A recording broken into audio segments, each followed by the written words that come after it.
Y'all ready to get going? Yes. Hell yeah. Let's go. Okay. Where last we left our kindred, they had delved deeply into the town of Fantasia, the little village on the outskirts of the Vreehaven colony. Going about rescuing their friends from the perpetual wedding, bringing them out to the space beyond the perpetual daytime. Our kindred had set into the motion their plans of ruining the wedding. A couple of them went and found the Wicked Witch of the Woods, their witch friend Lila, and snapped them out of their magic-induced stupor, bringing them to their senses and bringing them on side. A few of them went into the local church and found the bride-to-be had been swapped out with a much prettier Frencher version, and whisked them away, leaving the actual young lady to be married where she was. Our Malkavian psychically contacted the bride's jealous childhood friend and had him return to the scene of the wedding, ready to storm in at a climactic moment to object. And am I missing anything? Oh, a few of our vampires had a interesting conversation with a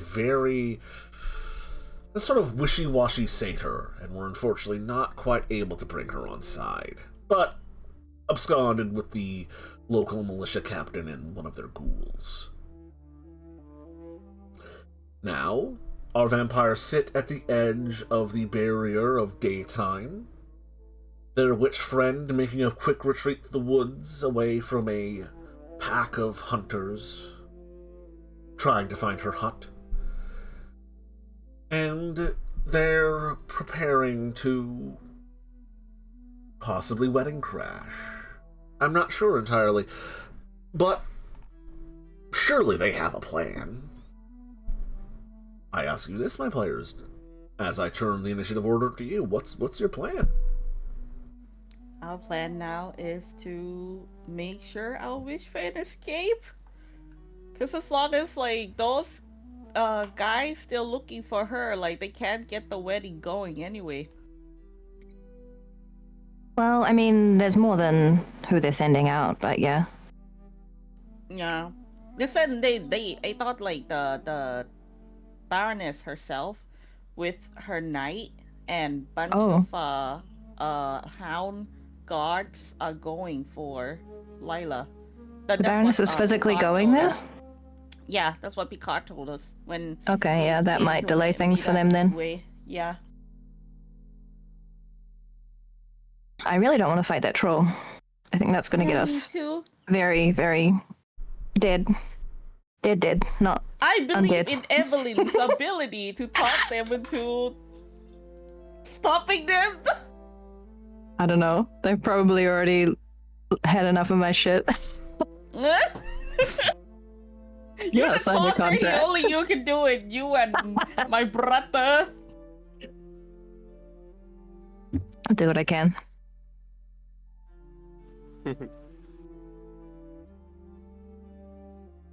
So we're heading toward where we're like trying to intercept Lila.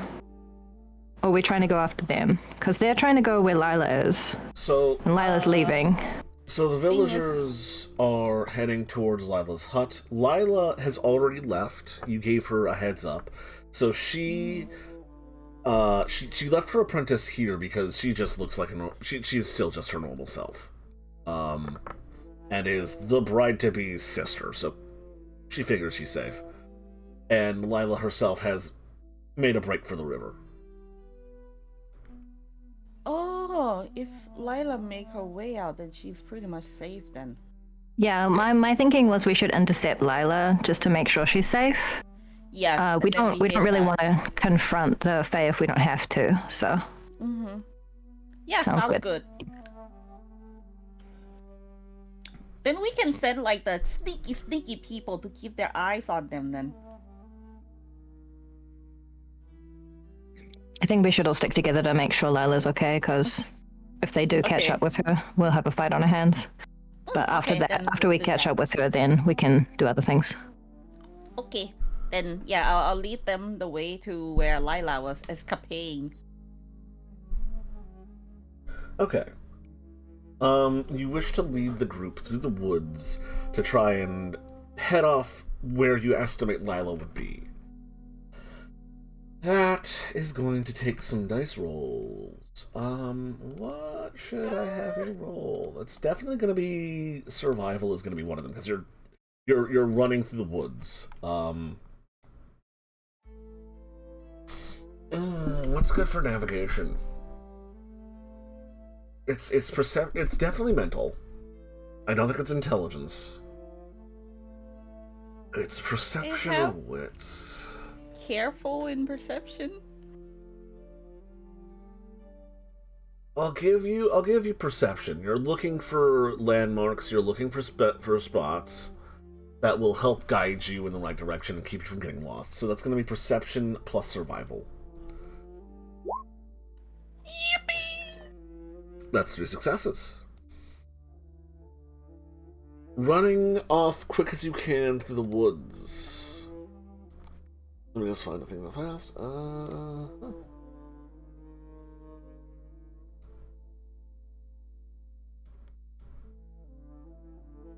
That's fine. Running off as quick as you can through the woods, you manage to head Lila off in a clearing just south of the forest around here. It's effectively a brisk run through the woods, the forest.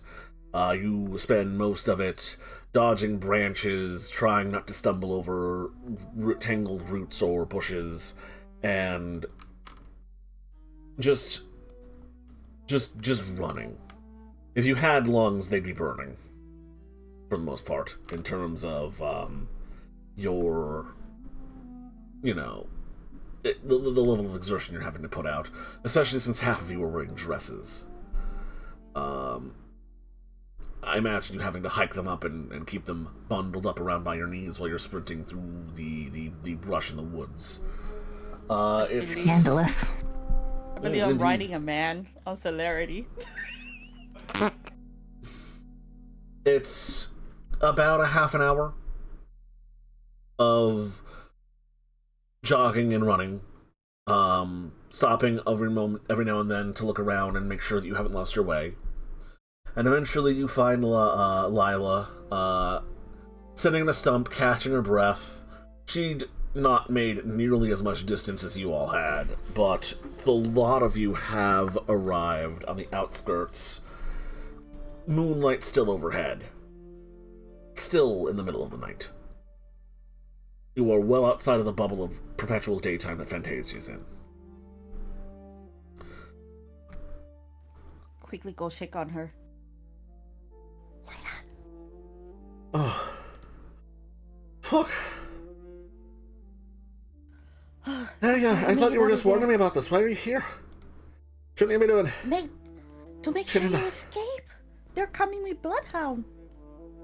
You warned me about that. Yeah, no, why the fuck are you here, though? We did not want them to locate you and you to be forced to face them alone. Oh. Man. Thank you, I suppose, but, wouldn't it be more prudent for you to, slip into town and fuck shit up and ruin the wedding while they were out and about looking for me? We've done some of that. Enough. We can go and do some more. We're waiting on a guest who needs to be escorted in. You're waiting on someone. Who might that be? Mr. Strock? The junior Strock. A certain disappointed suitor. What's this to be like the plays and they run in the middle of the wedding shouting, "I object"?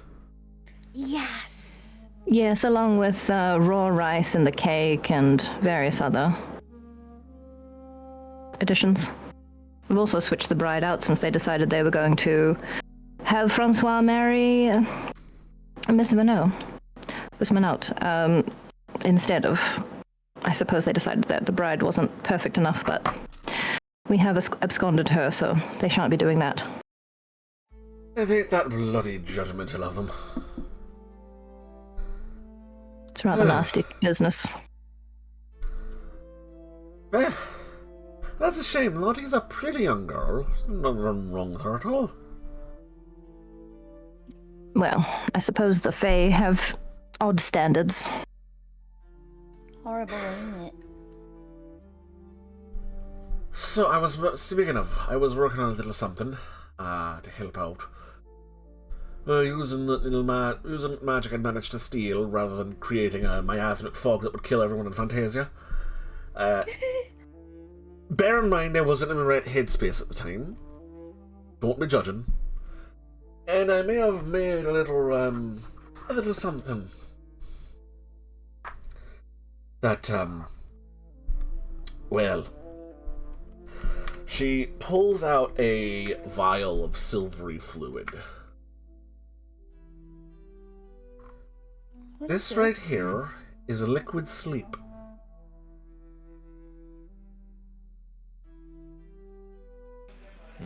Go on. It's the concentration of being asleep. It's a draught of sleep. And one would need to imbibe it to have its effect, or? Well, that would be a most potent way of undergoing it, but, you know, figure you nick someone with it, it might be enough to knock them out for an hour or so. If they drink it, they'll be napping for a month. Oh, we shouldn't like to cause anything that dramatic. And if you drink the whole damn thing, I mean. Yes. It's not precise. I haven't distilled sleep before. But depending on the application and the amount applied. Out of character, has punch been invented yet? Absolutely. In this time period, punch was actually a very, very popular way of sharing booze. Well, our men have weapons that maybe can be dipped in this. A few drops along the edge of a blade. Get someone a nice nick. They'll go down for a nap. You can also add a little to the communal alcohol to be served at the reception if the ceremony should reach such a conclusion. I mean, drop the whole bottle in the well, you'll have the town asleep for a couple of days. Maybe a day. I'm not entirely sure how potent it is. That seems rather a risk. If the people are unconscious for days, they would need physicians to watch over them.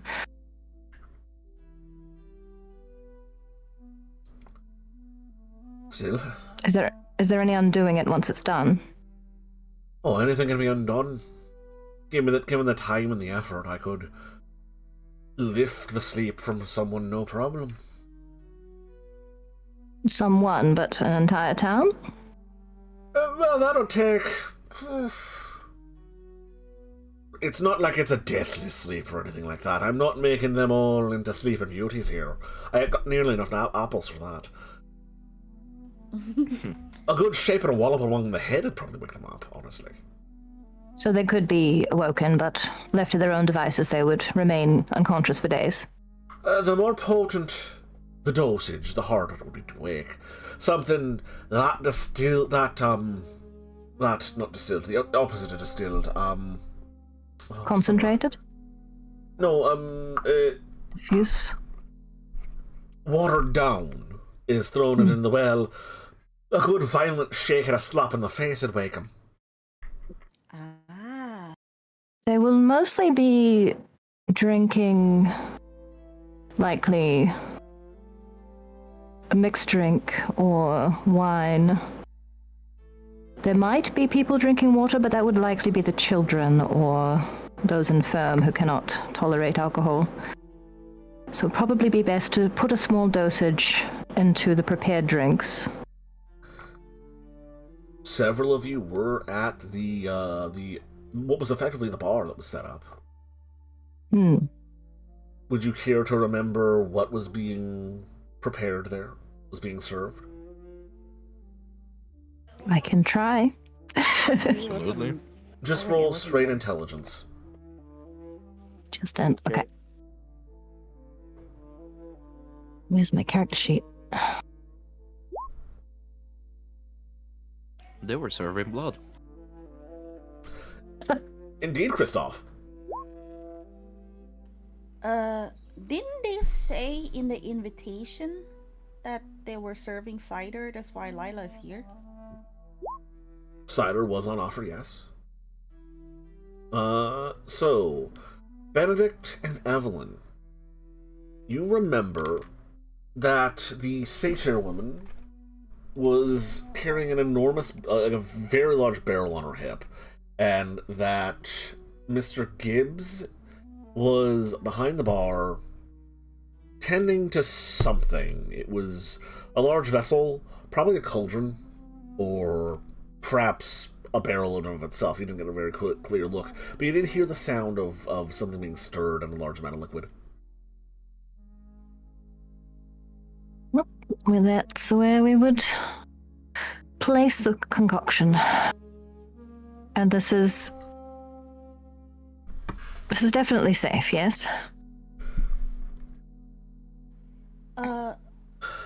Thing is, if they go to sleep, how are we going to get them all out before the town get transported to another place to dream? We would be forced to ensure that did not happen. But they Or can't we could move the just- town if they're not awake, or can they? Exactly. Why don't we just use it on our fairy friends instead? You believe it would be effective against them? Fairies are made of dreams. If anything, it might be far more potent on them than it would be the mortals. I see. We don't have to kill them. We just put them to sleep for some times. Until... Yeah, I say bloody bash the bottle over Sadie's head. She'd probably pass out on the spot, if not from the bludgeoning from it sopping up into her skin. Perhaps it would be best to coat our weapons. Well-placed bolt could do the trick. That's an amazing plan, Lila. Whatever you do, none of you consume any of it. I don't know how vampires work when you're asleep. I'm not sure if it would work on you. Also, for safety's sake, don't let no one have a nip greater than 1/10 of the bottle. Yes. Understood. Thank you, Lila. Can you make your way to... How to describe? Is there a way for me to give her directions to where Mary and the other people are? Well, it's the main road into town. Okay. So I'll just kind of describe, like, if you go on the main road and then go off at this big tree or this rock or something. In all honesty, I was there. planning on following the river back to my house, but if you still need me, I could make myself useful over there. Maybe getting through the river would be safer for you. Like, get the scent off before those bloodhounds get to you. Funny thing about that. Going through water makes your scent stronger for a short period of time. What? You have to really thoroughly wash to get it off. Otherwise, it aerates it. I see. Well, I think you know better on how to shake them off. Oh, I've dodged hunters more than once in my life. Aww. If you would be willing to go to where the others are being kept, there were some people from the town who, when they were released from the spell, immediately became unconscious. They're being watched over, but your assistance would be appreciated. Since you asked so bloody nicely, suppose I could. Thank you. Well, we should get to Ruining the perfect day. Night, I suppose. And that direction you were coming from? That we have there. She points back to the way that where you and Benedict met her earlier. Yeah, if we keep following that direction back, there's very likely chance that we'll run into them. Because they're probably following her scent. Oh, probably. They're likely tossing the place looking for things. I left Mary up there. Not Mary, what was her name? DM is loading. Becca? Lila, Rebecca. no. I left Becca there. She's probably fine. They wouldn't do nothing harm to her own little girl. Goes against the story. At least I think. If my guess is correct, they're probably parading her in like a triumph. Oh. Oh, look, we killed the witch and saved the little girl. Isn't our big Francois a hero with an enormous penis? Gosh. Yeah, sounds about right. Yes. Does he though? Lila just sort of die. looks at... Lila just think we sort need of to looks know at Kristoff. He shrugs. This conversation is over. Evelyn's gonna start walking away. Alright, sorry for offending your, sensibilities there, sister. Just kind of like wave over her shoulder. There's a many reason why I'm not allowed near many churches. I think you get along with Mary.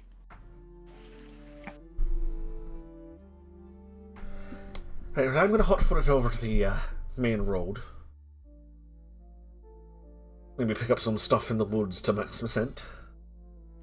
Hmm. You all be careful. And if you're You going too, to Layla. get into a tangle with the big fella, make sure you hit him with anything that's meant to hurt, made out of iron. As long as it was forged with the intention of fucking someone up, it'll work. That means no cooking knives, no pans, no pots, no rolling pins. Something meant to kill. In this era, what are bolt heads made out of for crossbows? They'd probably be tipped with iron or steel. Okay. Hopefully mine are iron, I don't know.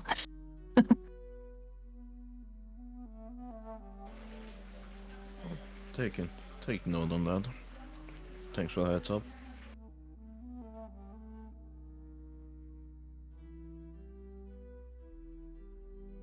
Yep, so she lifts up her skirt, ties it in a way that it's not going to fall or bundle around her knees, and just sort of like tromps off into the underbrush of the other woods, making her way towards your sleepy compatriots and Mary.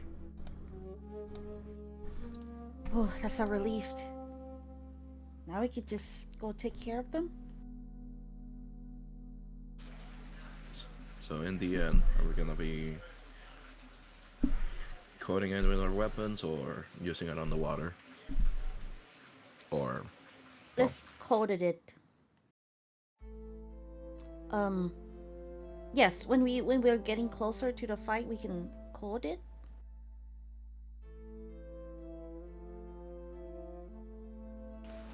well, let's just head back into town then. We can figure that one out in the meantime.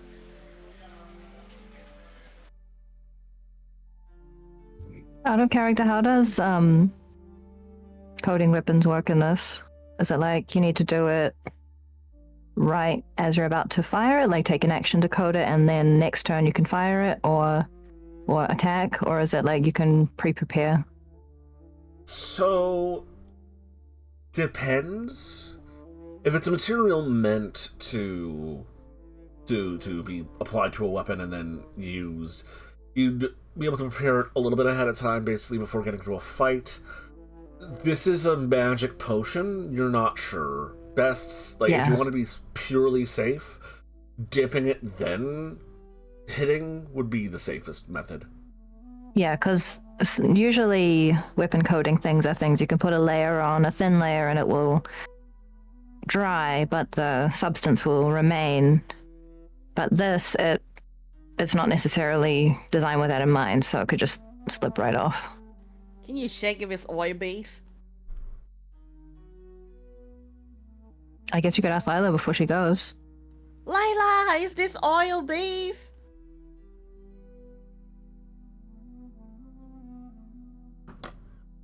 One second.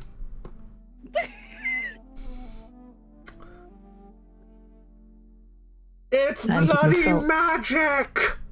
It's magic based. All right, so I pulled it out of the air! It's made a fucking cloud! So I guess that's a no. Essential oils, got it. It's just lavender oil.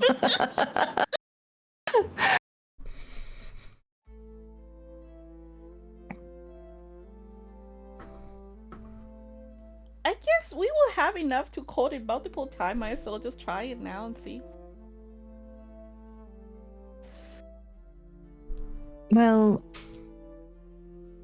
we can test how well it remains upon a blade, but that's also risking us contaminating our hands if we touch things and someone happens to not wash their hands and then they fall into a coma for several weeks. Christoph, aren't you a professional at this? Well, how...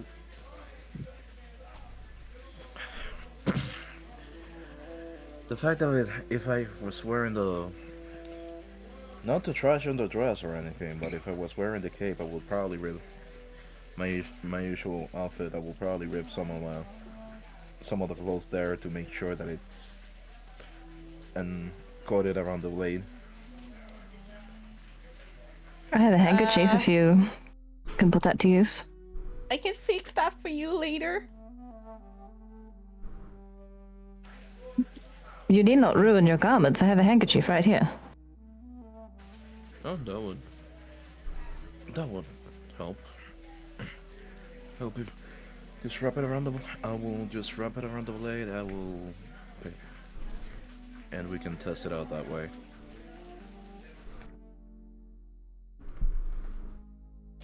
Thanks. So out of character, basically, your plan is have a portion of the blade wrapped with some of the potion on it, so when you cut, the part of the blade that's not covered will slice, but the rest will apply the potion? Both to protect my hand, because and to like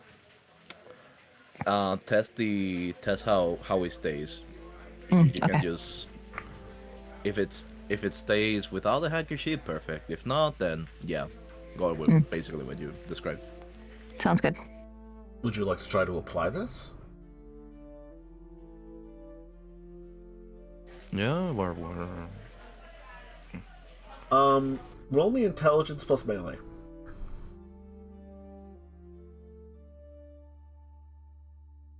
Plus melee, alright. Does his blade specialization apply? This would be more of a poison specialization than anything else. Those 9s, though. Ooh! Yeah, Christoph, you tie this handkerchief around the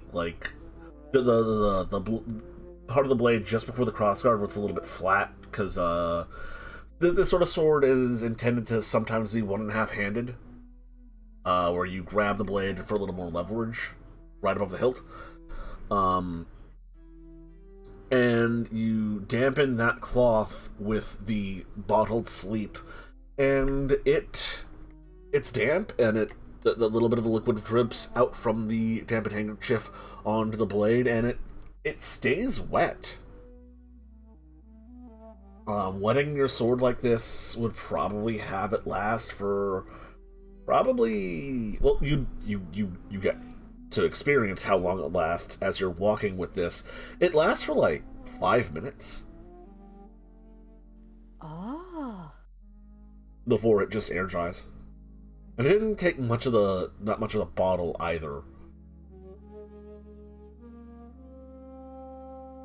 to dampen the rag or the handkerchief.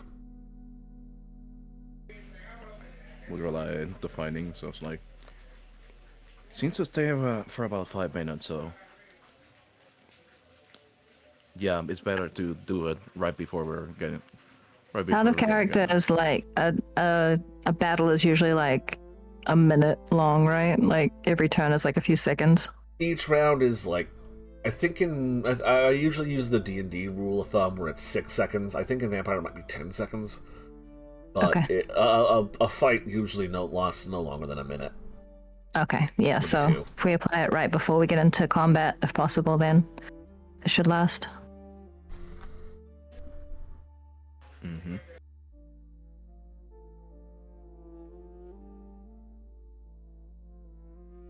We should make our way back then. Let's go. Are we attempting to intercept them or merely go back to town and apply the potion to the drinks, and then if we do encounter them directly? We shouldn't do the drink. Because if everything that we have planned now goes well, the wedding would fail anyway. So Yes. that would be last resort to poison a drink, I believe. So my thoughts are that if we are to set the town to sleep, then it would be very difficult for them to say, well, we'll merely try again. Yes, but However, she said if she fails, she's taking the whole town away. yes, but so if we do that, we would need to commit ourselves to causing them to be unconscious or Why don't we other just stick to permanent causing state. them unconscious instead? Because if that fails, we still can try to get other people to run out. I believe it would be near impossible to evacuate the town, especially since we do not know how long it would take them. I don't know. It could be a snap of their fingers. I have no idea. But yes, I'm more concerned about the well-being of the town. There are people that perhaps being unconscious for too long could cause them to succumb. So Yes. I would prefer to avoid that if possible, but if necessary, we may need to resort to something to make the town not functional, that they can just repeat the cycle yet again. So, if we're to have a battle, we would preferably do it outside of the town so there are no casualties of the townsfolk. So perhaps we should attempt to confront them prior to them returning to town? That's what I thought, although she mentioned that they might be parading their victory. If not, Yes, maybe they may we already can be on the still way catch back. them. Yes, we could try. Let's go try to catch them before they get back into the town. Very well. sounds like a plan. So you're going to try to get ahead of the group sent to capture Lila before they get back to town. Yes. Yeah, I guess it makes most sense to try to take a more direct route to where they would be heading back, so that if they're already on their way back, we might intercept them, or if they're not on their way back yet, eventually our paths would collide. So let me ask you this. Are you willing to, to sprint as fast as you possibly can to do so? Because they have a very large head start on getting back to town over you. Yeah. Yeah, it's not There's like no they're one gonna around, run. right? No one's gonna see us. Probably not. In all likelihood. Will that cost us anything in terms of, we'll be, fatigued when we get to reaching them or anything like that? It depends on the roll. If you boss, you're probably going to be tired when you arrive. If you fail, they're just going to get to town before you. Okay, I guess it's worth a try, unless anyone else has any other suggestions. Can I ride the horse on celerity? If you Did want we to bring make a things horse with harder us? for Kristoff, Oh no. Okay, fine. I'll just blood buff myself and run. You gotta ghoul your horse, Kristoff. I mean, I guess. it's doable. And you can have your horse forever until you get I yourself a thought- Ferrari. Isn't that a thing like only the followers of Set or someone can do? Or is that different? Ghouling animals, it's a thing that is possible. The followers of a specific member of the followers of Set was able to turn animals into vampires. But ghouling animals is possible. The Nosferatu do it with rats all the time. But Okay. also the Bruja, no, not the Bruja, the Gangrel tend to do it with a familiar. Though I think it might only be possible if you have the animalism discipline. Yeah. That makes sense. It's a gangrel when you need it, even though they're frailty. The clan will teach them, I guess. So are we going back to get the horse, or are we just going straight there? Because I feel like going back to get the horse No, we're will... not going to get the horse. I was No, that's- calling him a horse. Yeah. Oh, Oh, sorry. I see. That makes more sense. So if you're actually trying to intercept them before they manage to get back to town, because they only got like less than a mile to go, you've got a little over a mile to go. Yes. That's going Gotta to do some be rolls. a Dex plus Athletics, and it's going to be difficult, and you need multiple successes here. Just go on without me. Dex and athletics. Oh my god, this is not going I'll to be tear my good for me. skirt up a little so it'll be easier for me to run. Can I have a willpower back for being nice to Lila? I mean, let's look at your character sheet. That's a real question. If you ever feel like you've met your nature or demeanor, let me know. Would that be considered as like caregiver? Being nice to Lila, I wouldn't say is being a caregiver necessarily. That's just being polite and not getting into an argument with them. Checking on them, like, yeah, that's gonna be a not. Okay. What about conformist? I mean, have you done something someone was telling you to do, even though it goes against what you would want to do yourself? All the time. So far this session? Yeah, not yet. Well, let me know when that happens. Okay.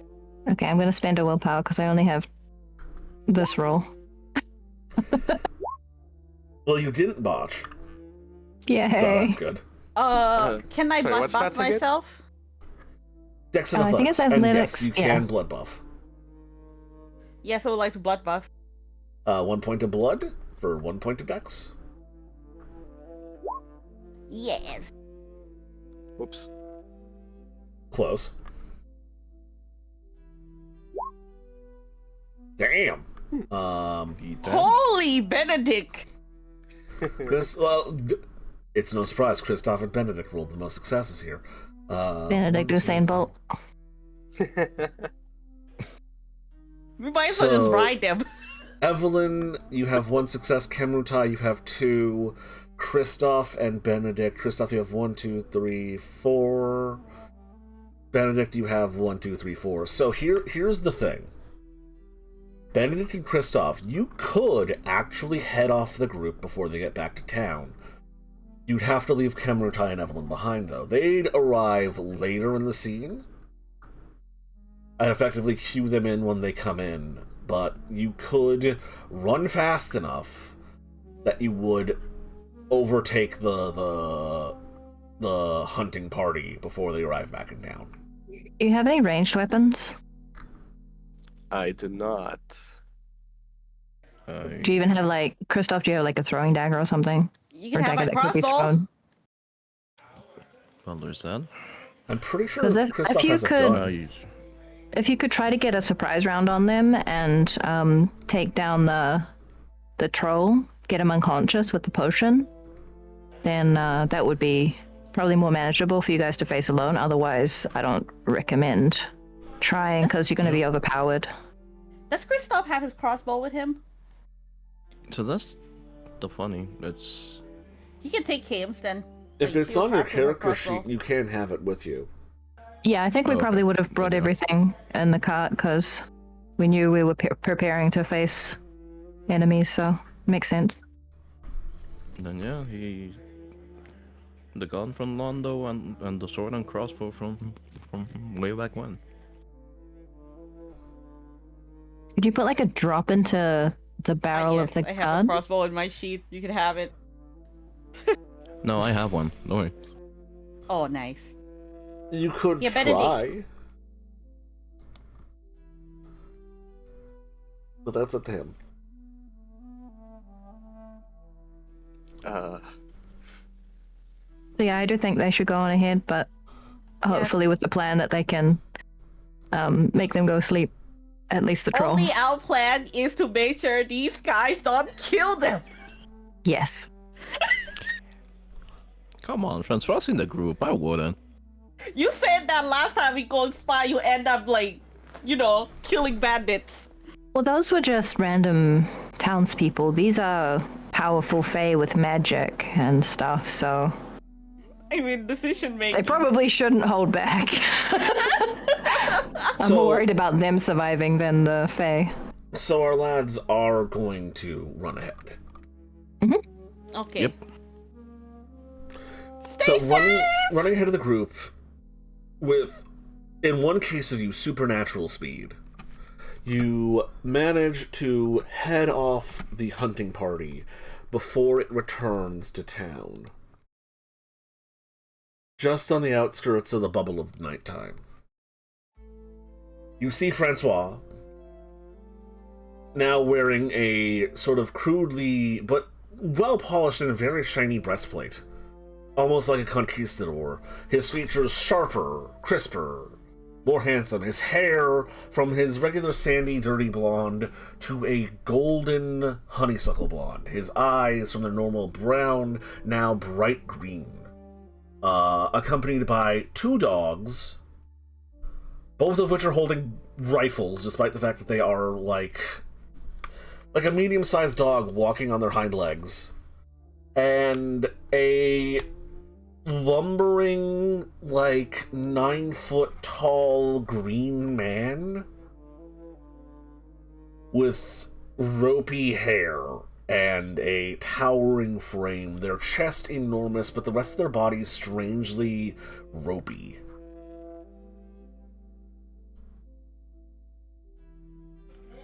There they are. Wait, that's... The enormous man is also wielding a sword. He has a sword strapped to his back. oh, It looks Oh, like there. the size of like a Zweihander, but compared to his frame, it looks like a longsword.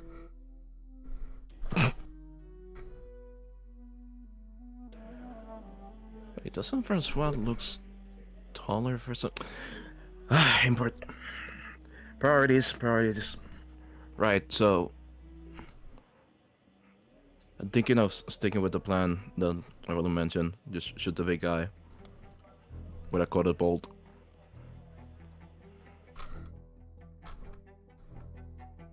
Wanna coat the knuckles yourself too?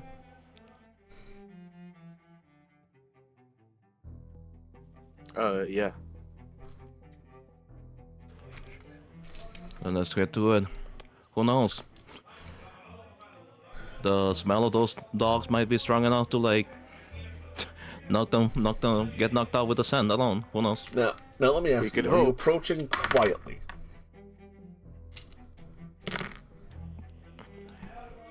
How far? Well, yes. All right. If you're approaching quietly, please roll me Dex plus Stealth. Can we also use our obfuscate for that? Oh, obfuscate would definitely help enormously. Mm-hmm. Yeah, I have Unseen Presence and Cloak of Shadows to help with that. Oh my god, bestie. Hell yeah. Oh, do you both have Unseen Presence? Yeah. Because Cloak of Shadows helps when you're standing still. Ah, okay.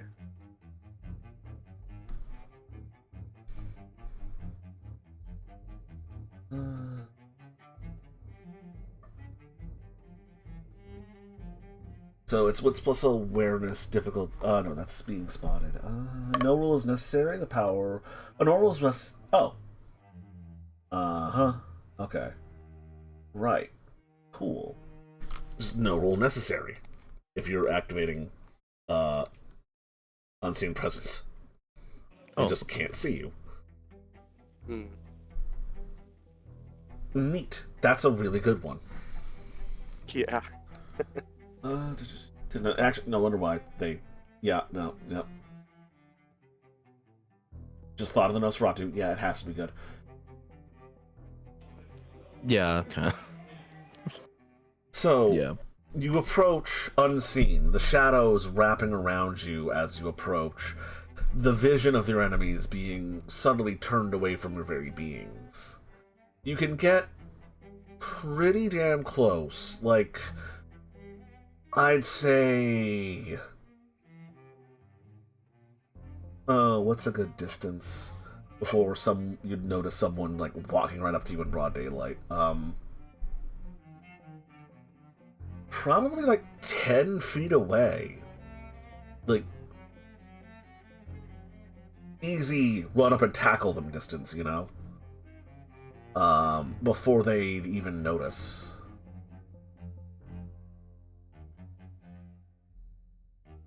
The dogs seem a bit alert, but the troll and the human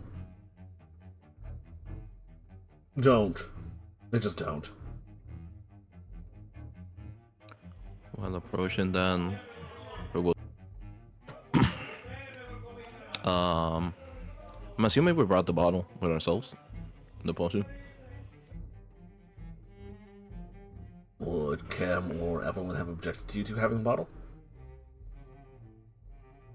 I think it would have made sense for them to take it with them since we knew that they were going to be faster. Okay. There we go. Alrighty, then yeah, we'll just pour some into the cloth and hand that over to Benedict, to them. That and like coat using the cloth to coating a crossbow bolt. Mm-hmm. You All can right, be here we however go. close or near to them as you want. At this point, basically. Just as long as you're not, like, within, like, a 10-foot bubble. 10 foot is about as close as you can get. About 3 meters.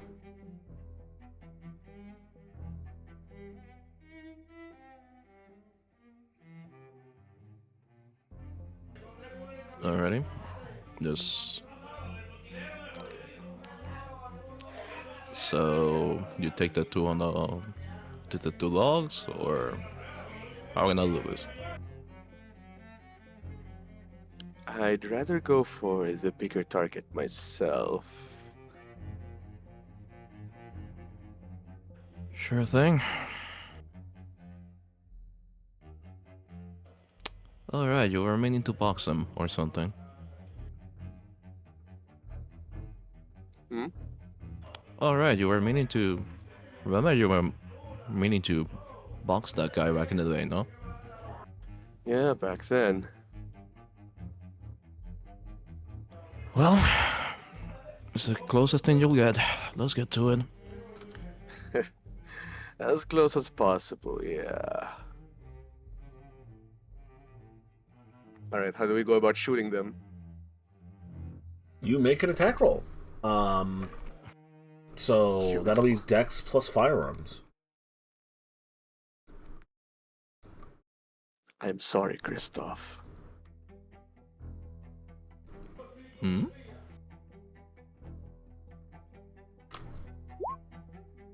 Whew. Who are you shooting? I'm the one that's going to be shooting the big guy. Okay. That's a success. He doesn't know you're shooting at him, so it hits. Yes! That is one success. And it is a crossbow. How much damage does a crossbow do? That is 5d10. You're trying to roll a 6 here. Each 6 is a point of damage. He has soak dice, though, so...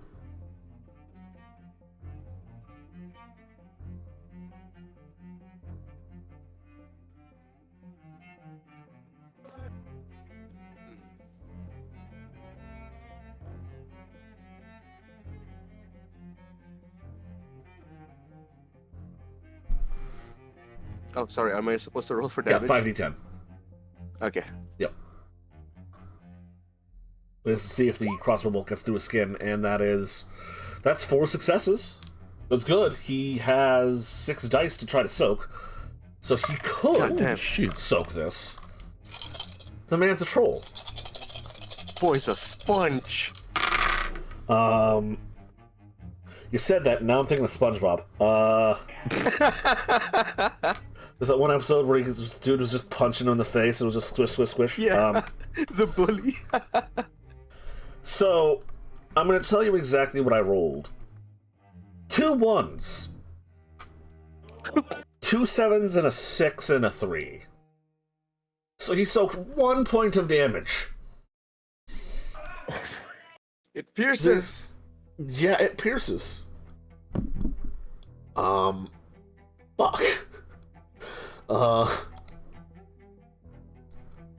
Let's see here. This is lethal damage. 1, 2, 3.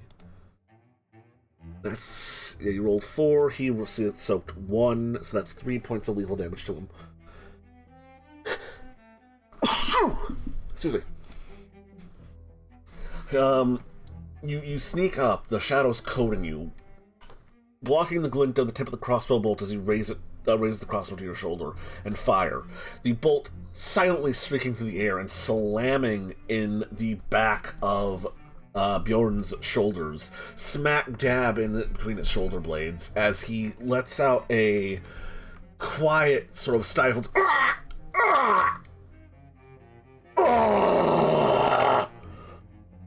And now let's see how good Lila's magic is. She's a mage. She had prep time. And she was supercharged.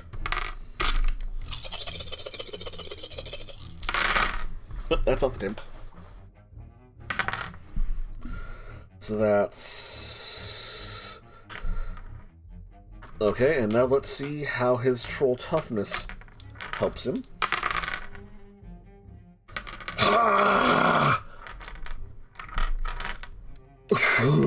Dars! And he turns in your direction. This would be time for a Dex plus Stealth if you don't want to be spotted. Okay.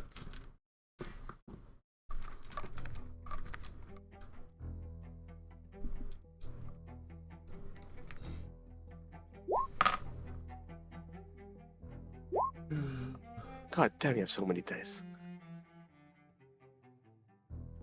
I mean...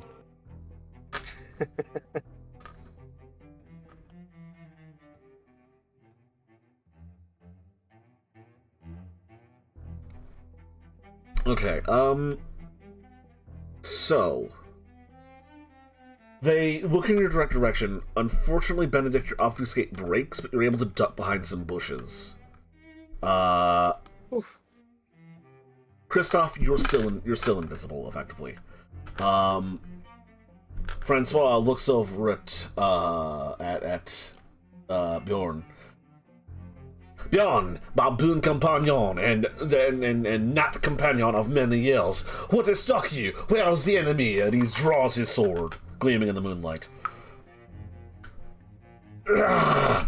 Shut your mouth and let the dogs find them. Go! The dogs, sniffing at the air, begin moving in your direction.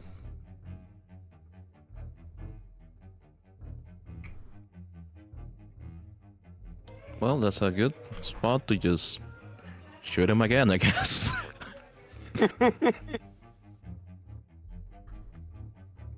You have the time to try to shoot him again if you want to try. Yeah, might as well. Once.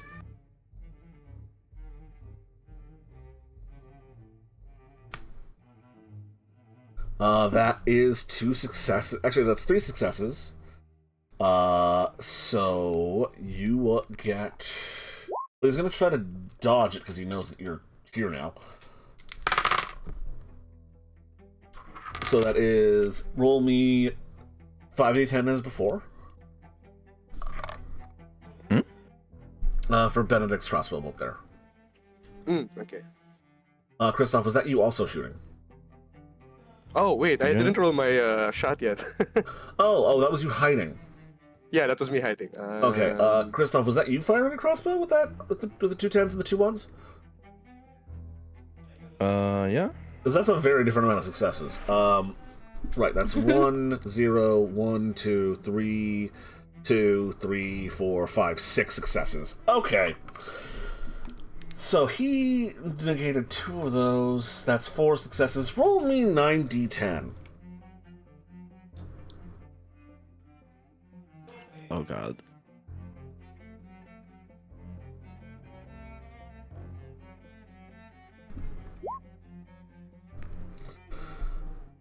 That's 1, 2, 3, 2 points of damage.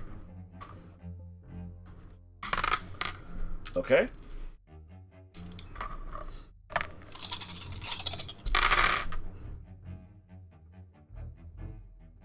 Well, the 10 can't be negated, so that's 1 point of damage gets through. The second crossbow blows plop, right into his shoulder. And let's see how good Lila's sorcery is again, and how tough his troll stubbornness can help him. God damn Lila's sorcery. Yeah, so the second crossbow slams into him again as he lets out a yowl of pain. He's bleeding pretty bad, but he doesn't seem like he's falling asleep.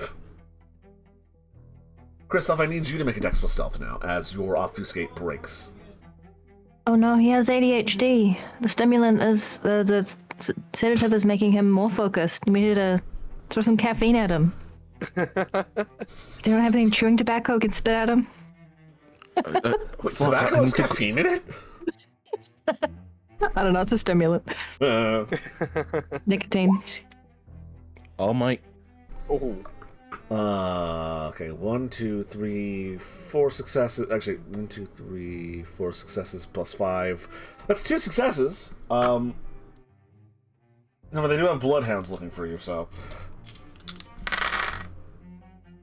Oh no, they know where you are. This is gonna be initiative. Let me remind you how to roll for initiative while I look at it myself. Don't die. Initiative. There's an initiative rating. Says, oh yeah, roll initiative. You either add 6 to your initiative rating or roll your initiative rating. Thanks, what's your initiative rating? Dex plus wits. Okay. So, what's your Dex plus wits? Dex, if celerity counts, it would be 10. 10. How about you, Benedict? Sorry. What is your wits plus dex? That is with 6. Okay.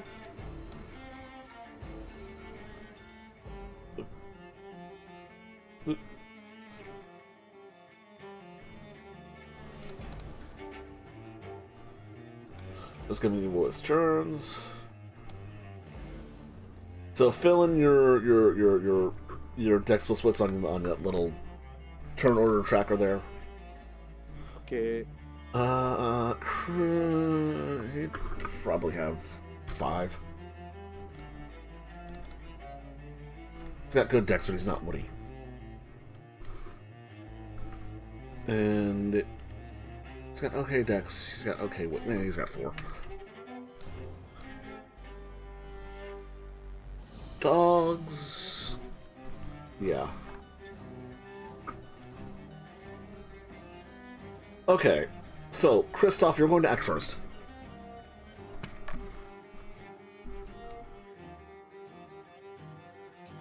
Let's see.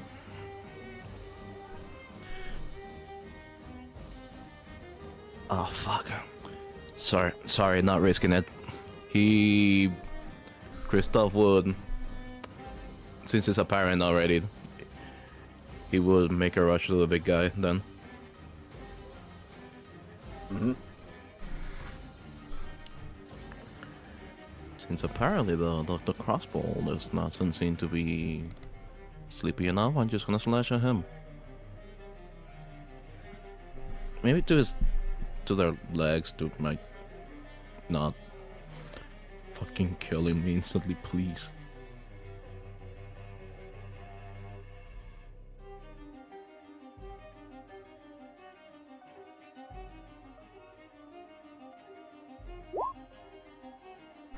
Okay, and that is 1, 2, 3, 4 successes.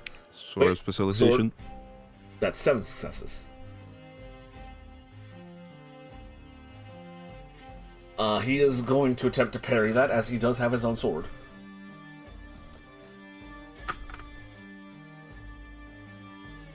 Parrying is dex plus melee, so... Actually, yeah, considering that his initiative would be 1 step higher. Let me fix that.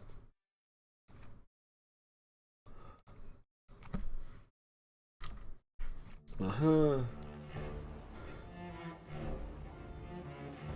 knows how to use a sword, so... 1, 2, 3, 4, 5 successes. How many successes you rolled in? It was a lot. 1, 2, 3, 4. So he does manage to parry you. You rush forward, he draws his enormous sword and slams it down on yours, the both of them smashing into the dirt as he looks at you.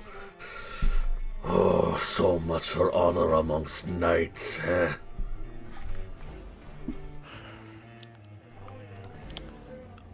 As I said, was not formally knighted.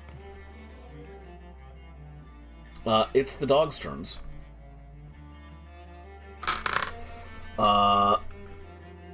One of them is going to go up and rush at you. Actually, no, they have guns. One of them is going to level its firearm at you, Christoph. That's a hit. It lifts its rifle. That's a hit. Now, let's roll damage.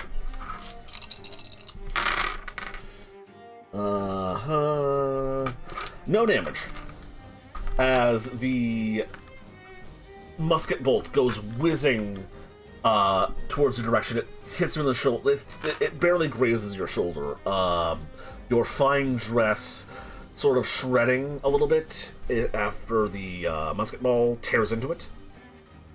The other dog is going to fire in Benedict's general direction.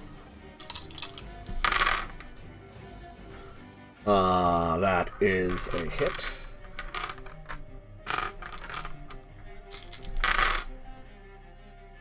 And no damage as well. As the musket ball smashes into the bushes and you are sprayed with a bunch of hot brush and twig and leaves.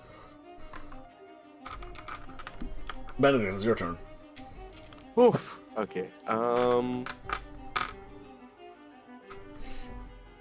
I'm going to go for the big guy as well. I'll just rush past the dogs and go straight for him.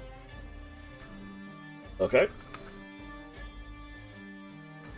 What's my roll again? Also, I'd like to use blood buff to Mm-hmm. max out strength. You're doing a Dex plus Brawling. Okay. Can I also use blood buff for 1 point at Dex? Absolutely. You get blood buff at Alright. any point in time. Okay, that's 2 points of blood then, right? Mm-hmm. Let's see.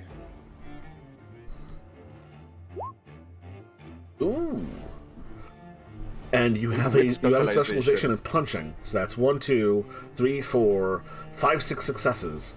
I believe we said that your knuckles do 1 point of lethal damage. Mm. So go ahead and roll. That was again 1, 2, 3, 4, 5, 6 successes. Roll me 6d10.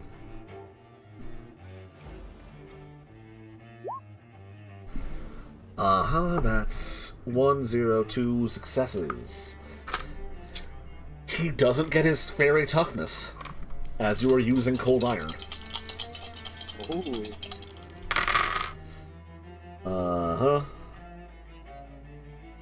That is 1 successful soak. As you swing forth and deck him in the jaw. Troll blood flowing from his nose and mouth as he stumbles back a bit, not expecting to have been ganged up on this time of night. It is his turn. Ah! Actually, no, that'd be aggravated damage. Yeah, because he's a fairy. And the crossbow bolt in his shoulder pops out and clatters onto the ground. The wound there healing before your eyes, kind of like Wolverine in the Marvel movies.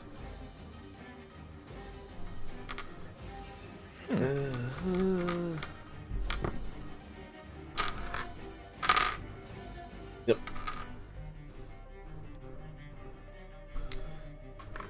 He is then going to take his great sword. He's going to lift it up, and he's going to try and cleave into... Actually, Benedict.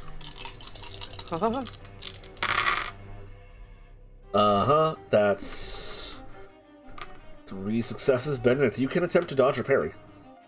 Yes, please. I attempt to dodge.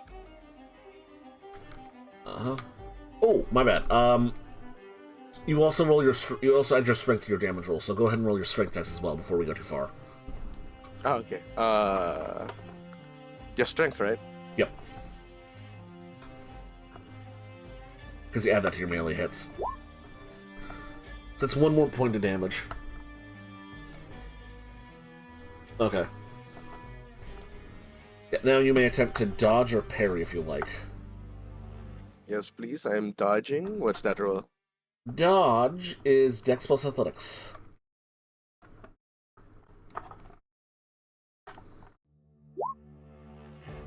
That's 1, 2, 3, 4, 5. Actually, 1, 2, 3, 4, 5. That's 6 successes.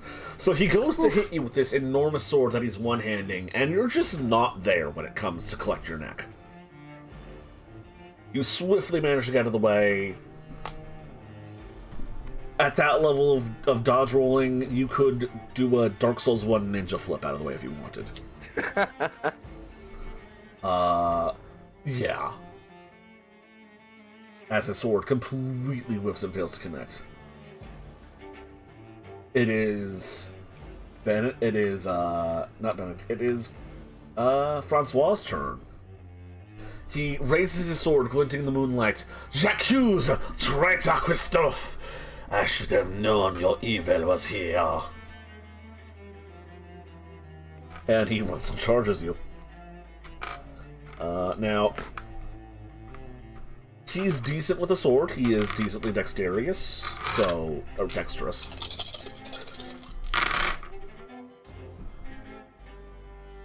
Oof.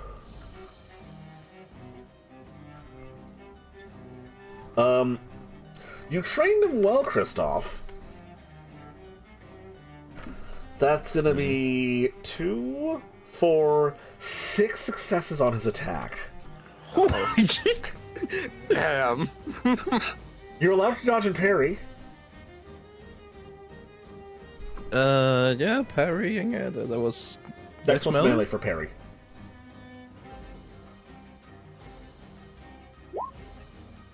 Ooh! 1, 2, 3, 4, 5, 6, 7, 8. So you see his 6, you raise an 8, and you manage to lift your blade and batter his aside. Ironically, this is much like your training duels, but with far higher stakes, as you recognize that sword that he's wielding. It is the one from London that, for a brief while, Benedict fell in love with. The silver and iron sword of Sir Johannes Brompt. Oh, what the hell? Oh, for fuck's sake. The sword of an inquisitor. What does he have that? Yeah, it's strange. Last time you knew it was in the hands of Sir Gabor Vorman.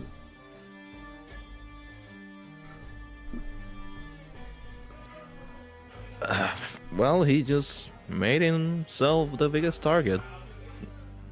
No. Now it's your turn. Yeah. For fuck's sake.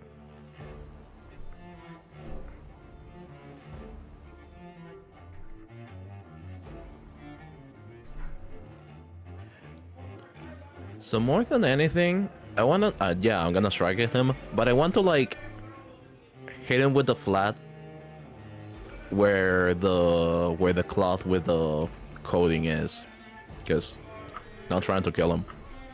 You're trying specifically to, like, get him wounded and soak it with the stuff.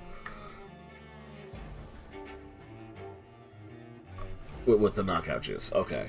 I'll keep that in mind. Go ahead and make your, I'll call this a call shot.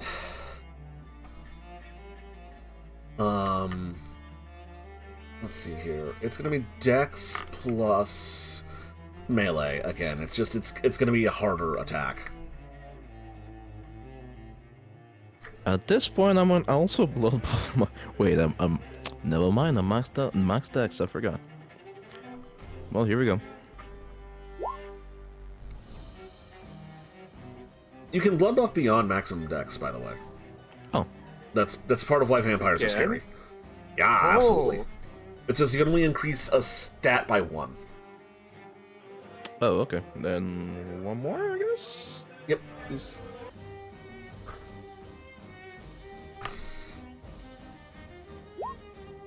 Okay, that's 1, 2, 3, 4, 5, 6. Ignored. 7 successes. Actually, it's slightly higher difficulty, so that 6 doesn't count. It's the 6 from your 10s, basically. He is going to try to parry you.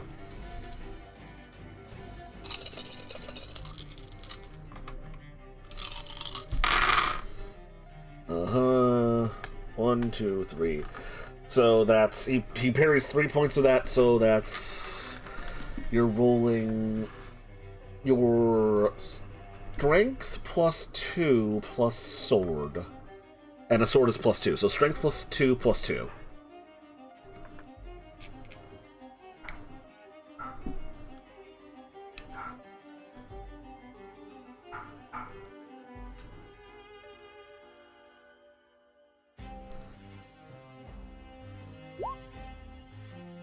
Okay. So that's 2 successes, minimum. Which is also what you get. Because of the ones. Which is honestly what you're after. He is going to... actually, Immortal can't soak lethal damage. Right. So that's 2 points of damage on him. Let's see how strong Lila's magic is on this swing in particular. She just needs the 1 success. Oh, now she rolls good. So he brings his sword up to parry. You push it back, and you slice into his arm. A gout of blood shooting out across his fine robe of fine clothes. As he lets out a hissing inhale, and then you fiend, you. Onstel, you.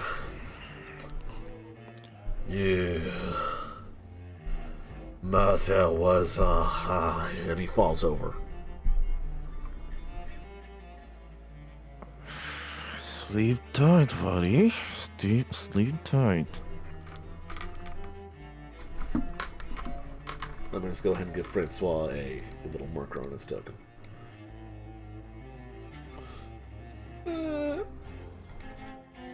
He is in fact passed out. Good work. Let's go. By the way, Kamrutai, what is your dexterity plus wits? 6. Okay, so it's Oh, do I gonna be roll? Do you want me to roll? No, you don't roll. You're just arriving in the scene. Oh, okay. Oh, that's your initiative. Yep. You'll be going after the dogs. Oh, okay. Oh, no, damn it. The dogs, by the way, I'm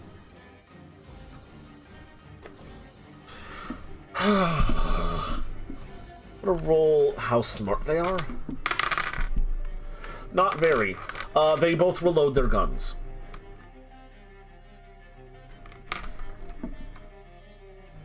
Oh, let's go. Oh, okay, good. Actually, you'll go after Benedict. Benedict, it's your turn. Alright, as I witness that Francois is taken care of, I focus my attention back to the troll. And I punch him. Shocker, the boxer punching a man. Alright. I'll also use an extra point of blood before max dexterity. Mm-hmm. That's a total of 1, 2, 3, 4, 5, 6 successes.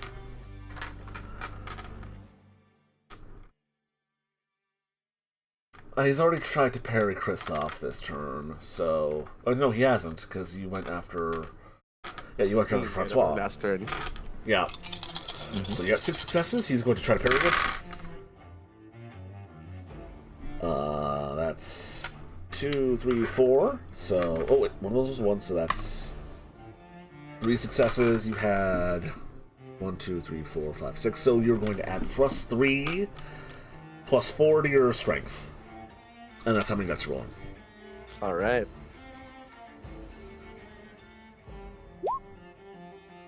Oof!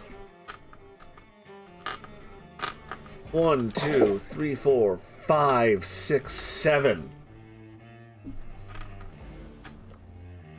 Oof. I punch. Didn't you just Dempsey roll his ass? You might have gone full Baki on him, actually. Always wanted to do this boxing match with you. He manages to soak 3 out of the 1, 2, 3, 4, 5, 6, 7. That's lethal damage for him. Actually, that's aggravated damage for him because it's iron.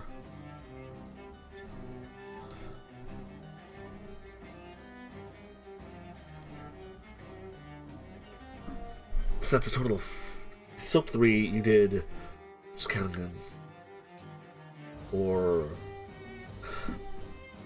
So you just start hammering him, and Fey blood is spraying out of his face and mouth, and the last punch you land, his head snaps in a sickening crunch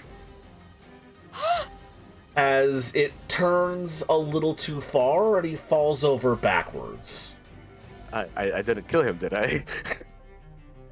Were you striking? Okay, well, how would you have let up if it looked like you were gonna kill him? Yes. I just wanted to knock him out. You were you were specifically just trying to knock him out? Yes. Okay, that's important. Because Yeah, I didn't think that. Because he would have been dead otherwise. Rewinding. You just Thank you. You just in a flurry of blows, bop bop bop bop bop. Fangs fly, tusks fly, his eye swells up, his jaw goes loose, and he falls over backwards. Oh, thank God. He's fucked up. but he's not dead. As you can see him slowly, raggedly breathing. You're gonna have to roll him on his side so he doesn't drown in his own blood, though. Okay. I can help?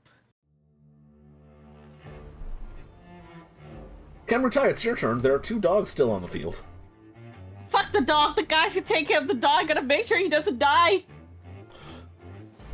Take a point of willpower back for Caregiver as you roll him over onto his side. Thank you! And do I have to roll anything to, like, make sure he doesn't breathe to death or anything else? You can roll me an intelligence plus medicine if you want to really make sure that he'll recover. Okay. Yippee! You make sure his airway is clear. You do a couple of things really quickly to help with the swelling. And you make sure that he's not dead. But it's clear that if Benedict didn't have his mastery of boxing and self-control, he would have snapped this man's neck. Ooh. Good job! Good job! He's fine! He's fine! And then I'm going to check on Francois. Actually, fun fact, while you're checking over his body, you do notice the crossbow bolt in his back. Oh. Pulling that out, that one was healed over fine. Every single spot where Benedict has shoved his iron-covered fist into his body is not healing with that sort of rate. Oh, so the coal iron actually works. The coal iron Especially worked it's a made out of treat. horseshoes. Yeah. Alright. Yeah, just make sure he survived this, cause wouldn't want, like, somebody's friend to die. Checking Francois, he's just asleep. Okay, good. He's actually watching snoring over quite them. loudly. To our own modern sensibilities, he might want to get checked out for sleep apnea. Oh dear. Yep, just make sure watching over them. I'm the medic, please don't hurt me! Well, it's the top of the initiative. Hey, Evelyn, what's your Dex plus athletics? Dex plus wits? Let me check. Dex. And wits 5 total. Okay. Well, you'll be at the end of this turn, then. Okay. If the dogs aren't dead by then.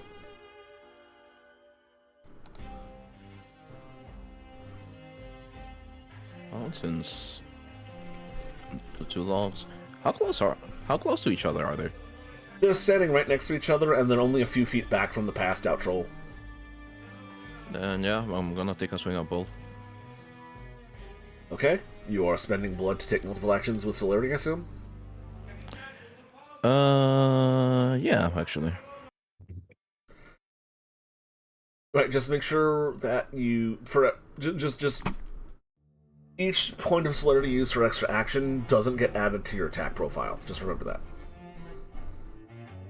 Yeah, from 12 to 11, yep.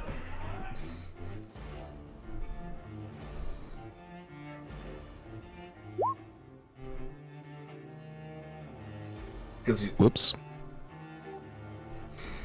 Ah, yes, a D11.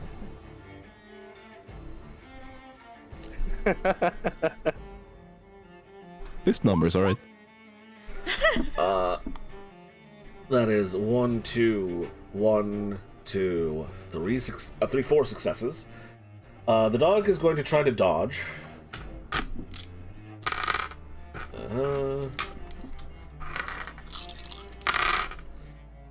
That's 1.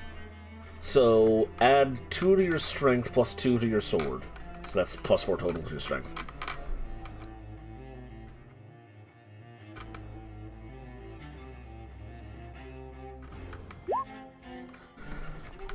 One, 2, 3, 4, 5, 6 successes. 1, 2, 3, 4, 5. Yeah, that's 6. Now these dogs are spirits, so they roll their toughness differently. They get to soak this. They didn't suck this, and that was 6 successes. Oh god.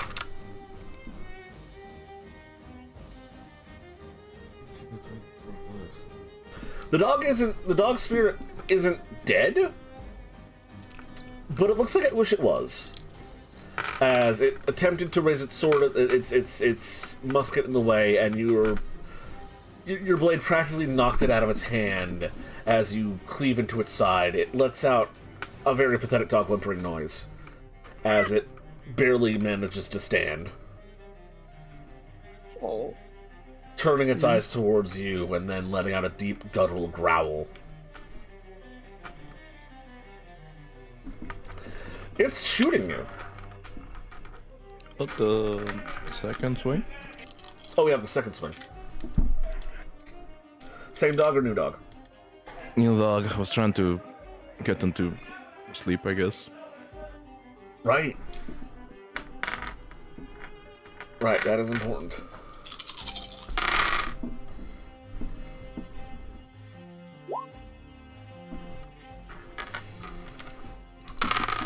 Yeah, that dog's still awake. The second hit, that dog is also going to try to parry. That's 2 successes. That's 1, 2, 3, 4, 5, 6, 7. So you get 4 dice on this added to your strength plus 2. I have no idea where that die went. Great.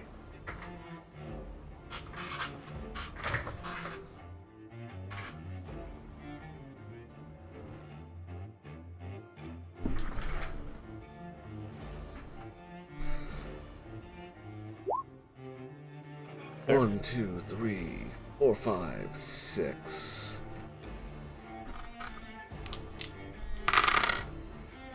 This dog managed to soak 2 of those. So it is only mauled.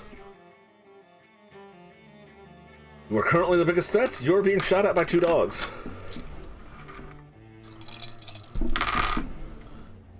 That's 2 successes on the first dog.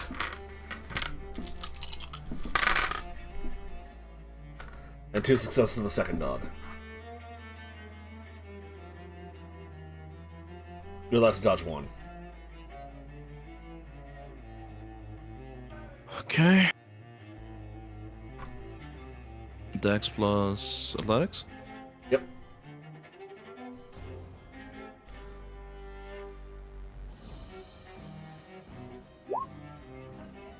Oof. Oh. That's still 1 success, though. So one of these is only going to be... let's see here.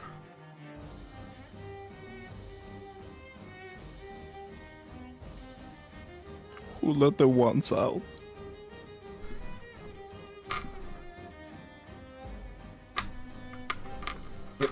Well, this is going to be that many dice.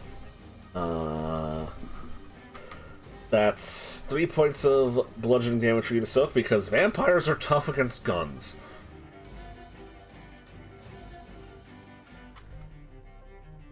And then the second one... So you soak 1 of those, you take 2 points of bludgeoning damage. The second one is 4 points of bludgeoning damage. You get to roll your toughness for soak.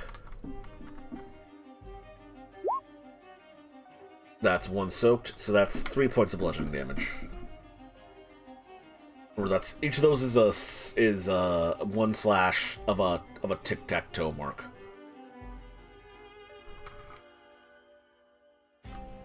So you should fill up 1 box, and 1 box should have an X, I think.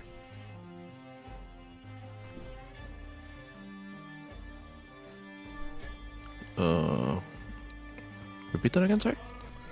So that was a total of, I think, 5 bludgeoning damage against you, right? 4? Wait, no. You soaked 1 off of each. 1 had 3 and 1 had 4, so that should be 5. Yeah, 5.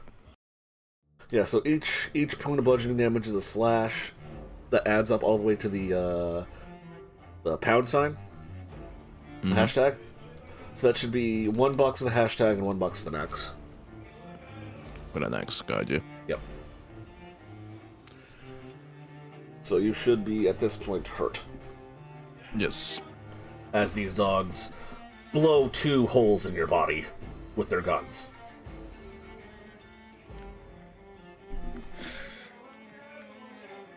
It's Benedict's turn.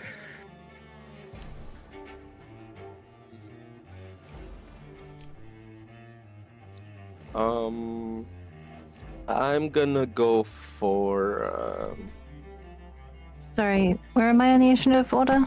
You were at the bottom. So I'll be end of this round. Yep. Okay. how are the 2 dogs looking? Which one's the worst looking one?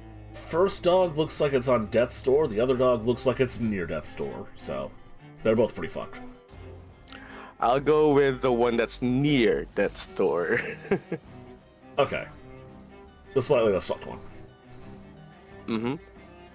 And I'm going to go punch him with the intent to knock out. Okay. Alright.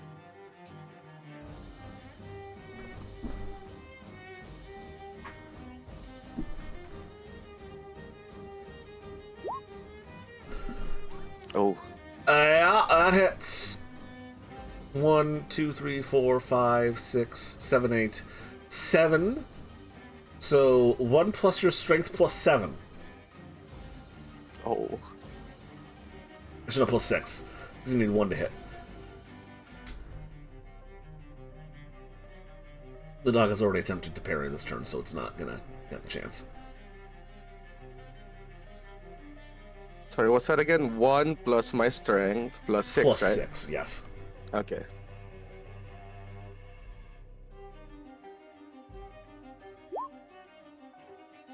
One, 2, 3, 2, 3, 4, 5, 6, 5. So you go to punch the dog, trying to just knock it out, and your fist connects, and then it's strange. There's no resistance as your fist goes through its head, and its head poofs into a cloud along with the rest of the dog. Leaving no blood, no body, no nothing behind, but a poof of strange, sparkling air. It's like you knocked out a cartoon character. To our sensibilities and senses, but You despawned him. Oh my god, did I punch him that hard? Punched him out of reality. They're not real.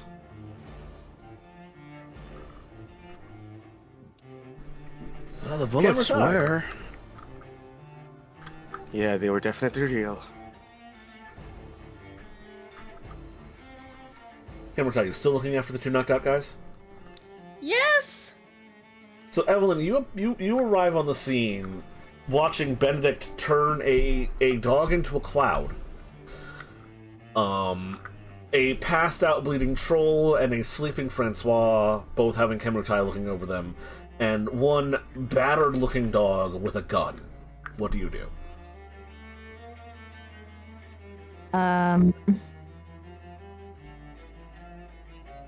Can I try command? You may. So, do you need the description? Command is the first level of dominant, yes? So manipulation plus intimidation, and what is your 1-word command?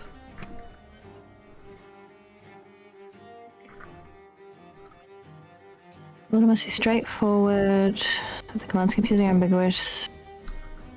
She's just gonna say drop. Okay. So that would be manipulation with intimidation, so...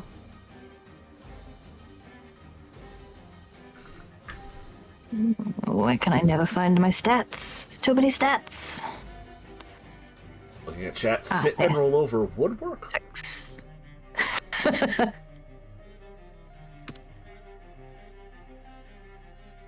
And I'll use a willpower as well. Okay. So that's 1 for the willpower, 2, 1, 2, 3, 4, 5 successes. And you said drop, yes? Mm-hmm. He can either So- interpret that as drop his weapon or drop himself to the ground, but drop. So you look at the beast and you say, in command it, drop. And it looks at you, its jaw drops, it drops its gun, and then it falls over onto the ground. Perfect. Wow. Very effective. Good boy. Its arms also drop to its sides. It drops everything it can.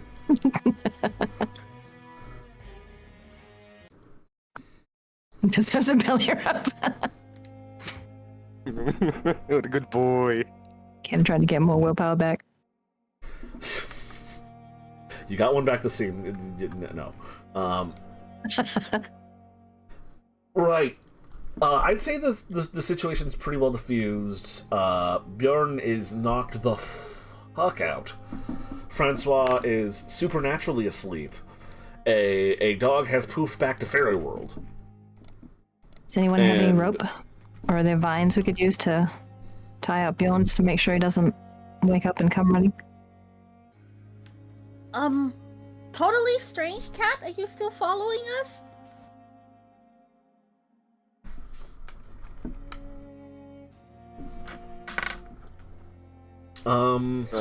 Actually, Wait, which cat are you calling for? Totally strange orange cat that we don't know who Ah. that is. Definitely don't know who that is. I'm certainly not here. Can you take him somewhere safe?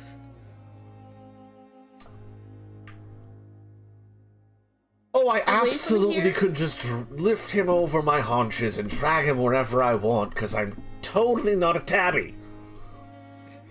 Ah, right. Let's restrain him. Evelyn's gonna look for some vines or something if no one has any rope. I do not have any rope on me, but Well, what's a I strong have a lot material of- we could use? silk is pretty strong. I have a lot on my skirt. That will do fine. I have a lot of on my garments, which already has a hole in it, don't you think? Hey, I put a lot of work in that garment. It's harder to fix than a skirt. Well, you do you, Shiv. Just let him have my skirt. I still have petticoat inside, so that should be fine. Okay, I'll make the skirt into a shape that's usable for restraining hands behind back. Real fast, just give me a dex plus crafts. Whoever wants to do it. I can do it. I got Yeah, probably be crafts. best for Kim to do it.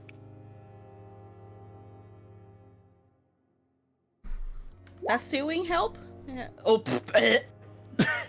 I mean, it would have, but you didn't roll any 10s. You're pretty sure that'll hold. I'm really torn on tearing this up, okay?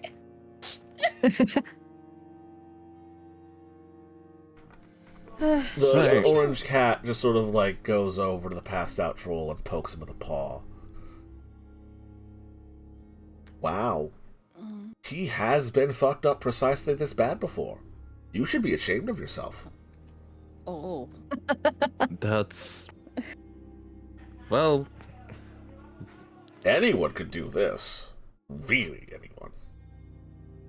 Do you think you can convince him? Oh, he's just going to be delighted about this. He's going to be your best friend. He'll do anything you say. He's very loyal to his sovereign. You We gotta ambushed keep him him, asleep right? then. Got the jump on him? I believe so. Look at Yes. Christoph and Benedict. Oh, he's going to love you forever for that. Ooh. Big fan of dishonorable tactics. Loves it when you're underhanded. Oh dear.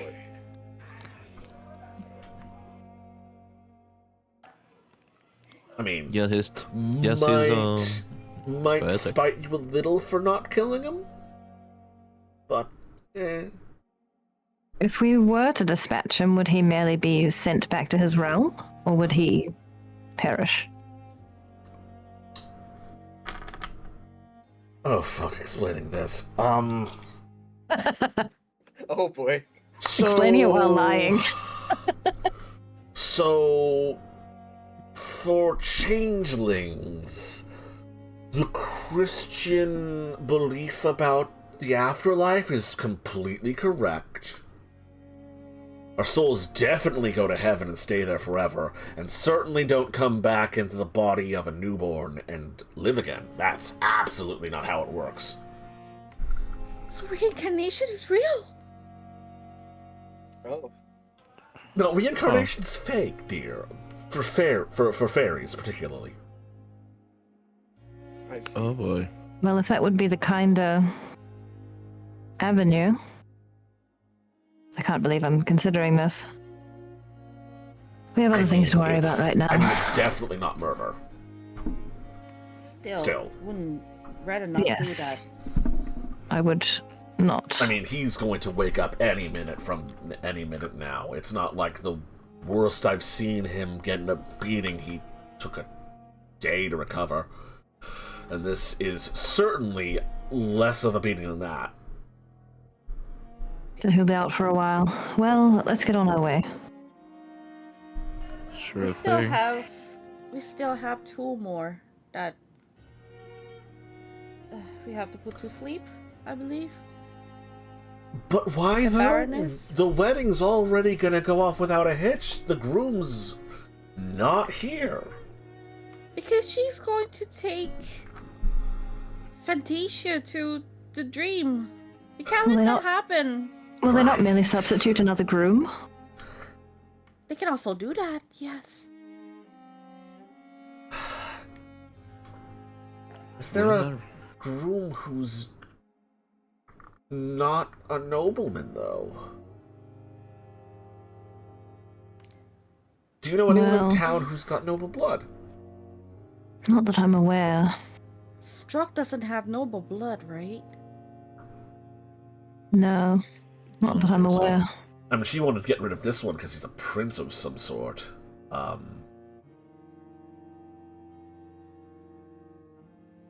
Prince?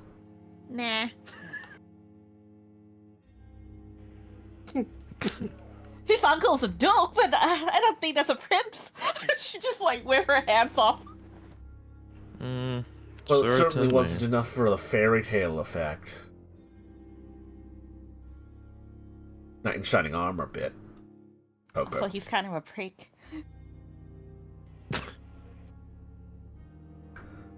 Oh, well, everyone with noble blood is just so pleasant. Chris has pretty presents. And then I jumped a guy, so you know, there's. It's not totally wrong, you know. Well, you way more behave. Wait, weren't you also noble-blooded? Yes. Okay, dropping the topic. Oh, hey, the sword, right. How did this make it here, even? She looks Poor like Nero. Benedict. Well, Perhaps looks like the they took it captain. from... Yeah, looks like the captain brought it here and they saw how beautiful it is and gave it to the groom instead. They were reassign under their anything that can be used to their purposes. They reassign, whether that be brides or blades. Well, that could have been way more dangerous than it had to be. So are we returning to the town? Is anyone escorting Strock in? I mean, there's no wedding to object to unless there's a groom, but we've no way of knowing whether they'll simply replace Francois. Mm-hmm. I'd say If they do not have a new groom, then sending Strock in when he is smitten with the bride, that could actually end up serving their purposes if they decide, well, we'll just marry the two of them. Exactly, that's true. Question. The Struck boy, he really loves her, doesn't he? Oh, he would sacrifice himself for her. Fuck! Oh He seems no. committed, yes. I'll send a message to Mary. Ring ring. May I? You may send a message, yes. Mary, please don't let the Struck into the town. So that's success. I don't remember. They can't respond, can they? Oh, they cannot. Yeah.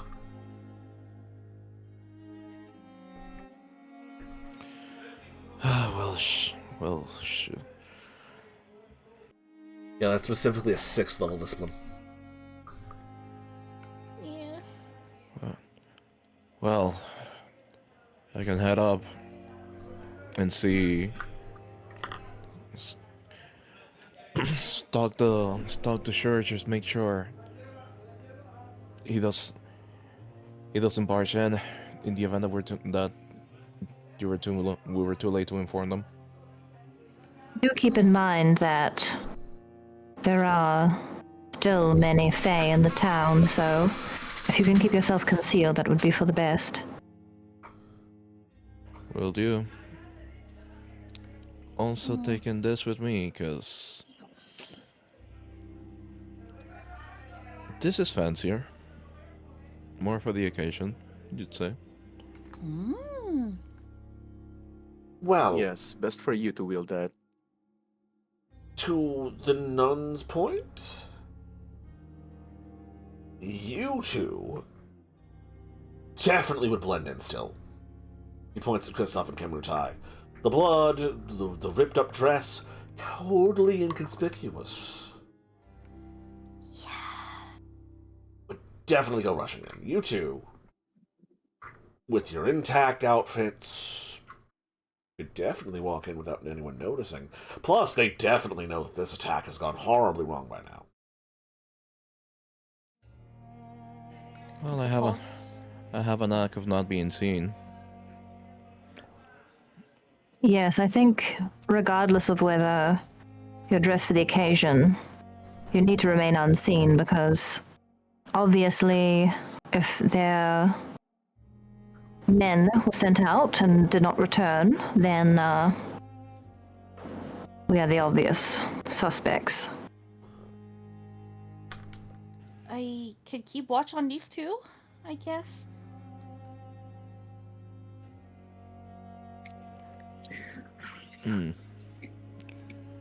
I could also enter the town unseen, but would merely be to serve as a backup should it be necessary.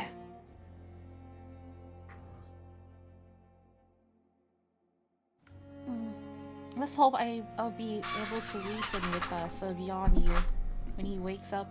So I'll wait here. I don't know that that's necessary. I would be concerned for your safety. And they seem well enough. I'm sure they'll not perish from their injuries. They are powerful beings.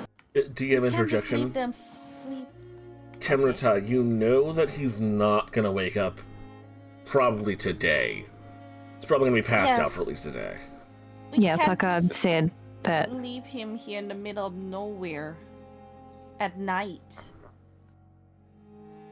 He's not a small boy lost in the woods, Kimmertai. But they're animals. They're something else too. Something Well, else.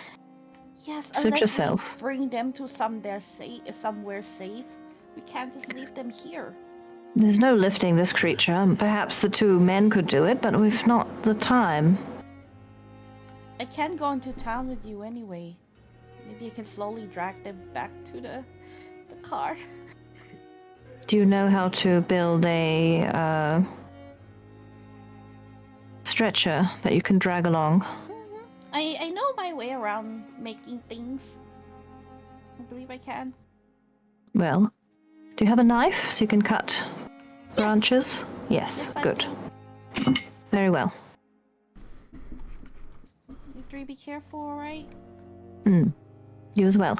Evelyn's gonna do some ritual to help her sneak.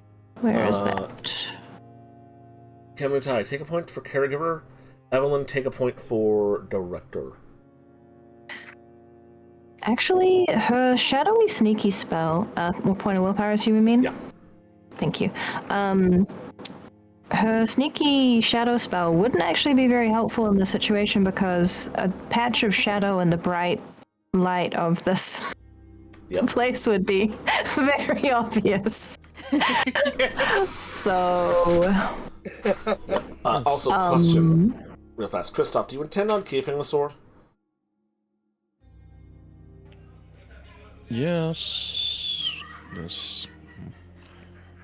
In the Take one event. for capitalist, then. Let's go. Oh, actually...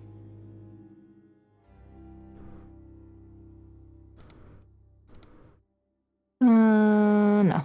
That's actually not relevant.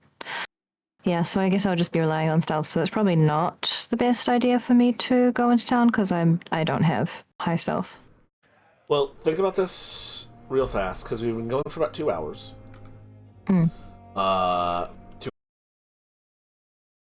Mark. And we're back. So, picking up where we left off. Have y'all formulated a plan? What you gonna do? Because you're not very far from the event horizon of day to night. You're on the night side, but you're not. You're pretty close to the town.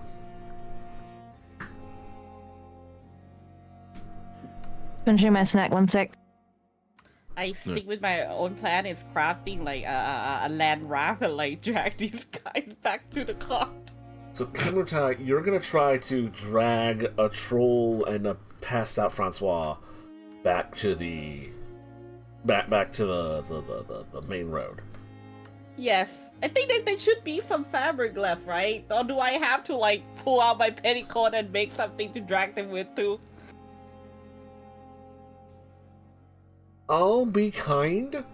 You realize that since Bjorn is not going to wake up anytime soon, the tangled mess of basically just your dress wadded up around his wrists is going to be not necessary. Oh, okay. Okay, then yes, I'll make a land raft and like use that to drag like these two back to the cart. Go ahead and give me a dexterity plus crafts.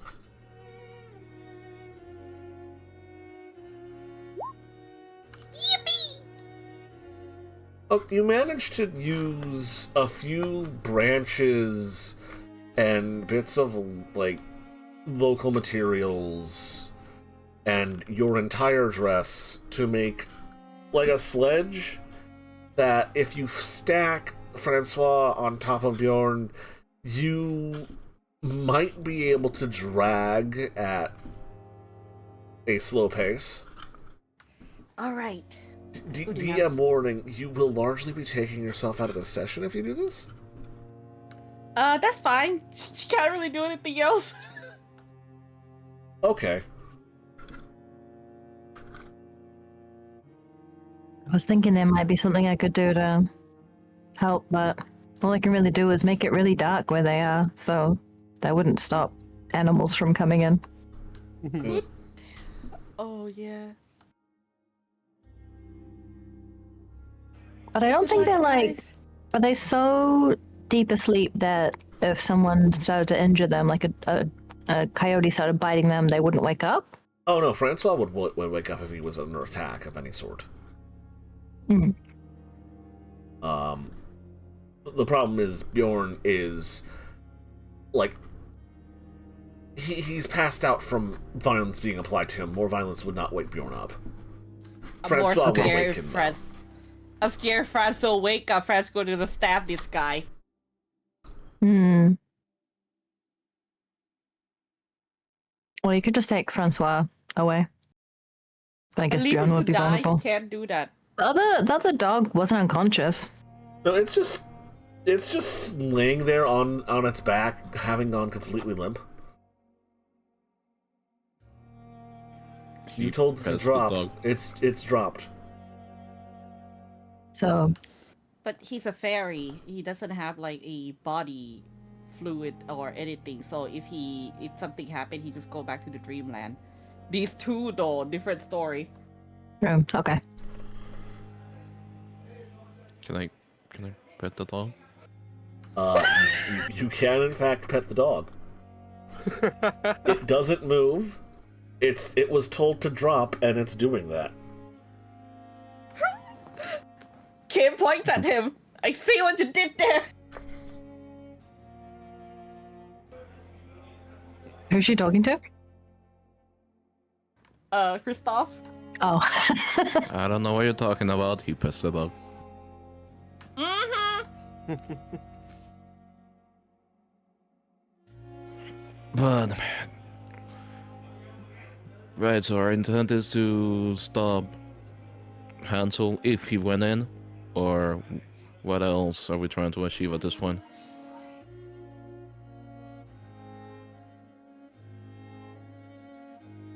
Suppose we're ensuring that the wedding cannot go ahead.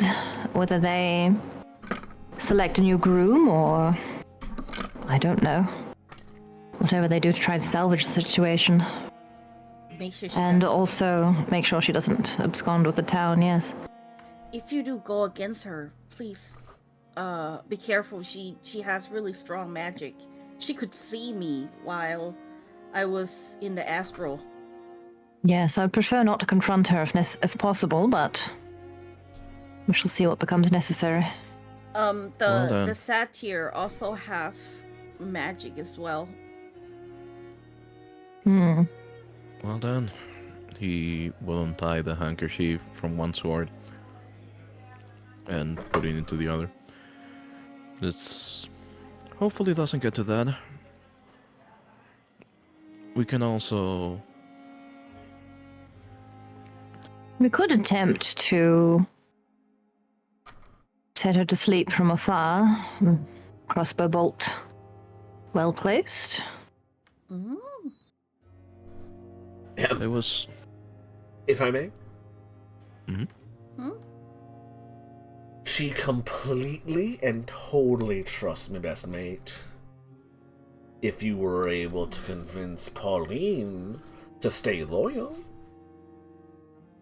she Do definitely you think could... she's that way inclined? She did say she was wanting to speak on your behalf, that you might no longer be confined to feline form. Hmm.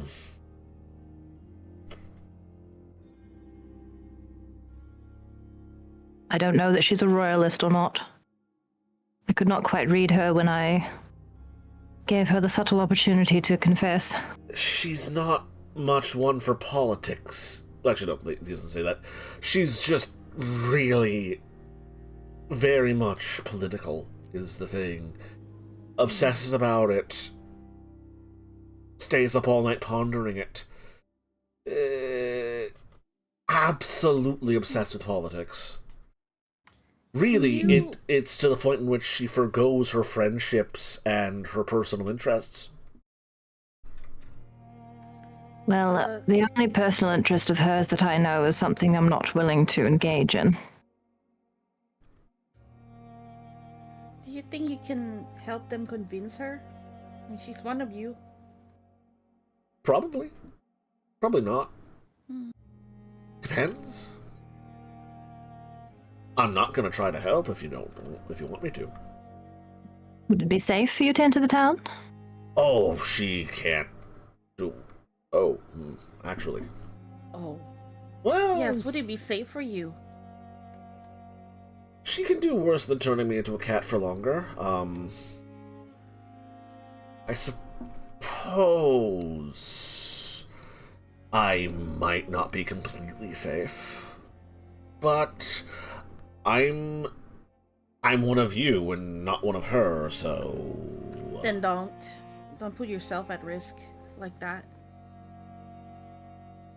Unless you can keep yourself concealed. Mm-hmm. I'm not going. Very You well. all put yourselves in completely safe positions on my account, it'd be justifiable for me to just run away now.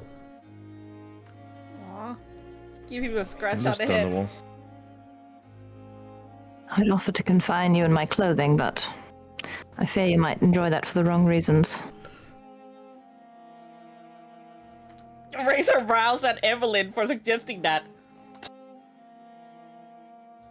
I mean, I'd say yes. I wouldn't say yes either. I don't respect you enough to go against that. Ignore me when I can talk straight again. Very well. Well, should desperate times call for it, dart under my skirt or something. And keep in mind that you will be close to my feet, and I can step very hard should I need to.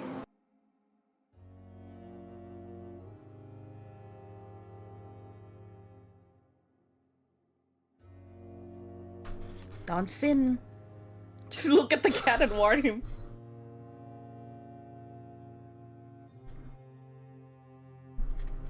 I stunned him into silence. He looks like he's trying to like formulate a way to respond to that, and he just lifts up his paw and gives you a thumbs up. He's one of those cats that has the extra finger. Oh. Good, we have reached an understanding. Let us go.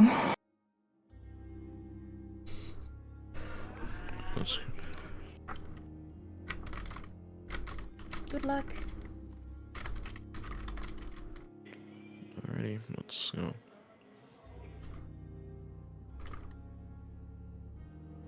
Right, so you head into town. Let me just change the backdrop.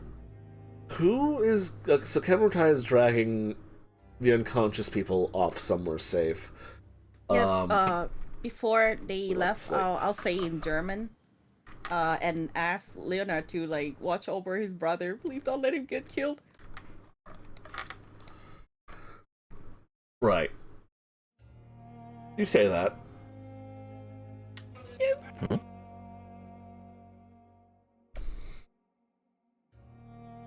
I'll have to, like, look at him and, yes, I need lifeless tongue, too. Can I roll? To specifically speak to the dead? Yeah, go ahead.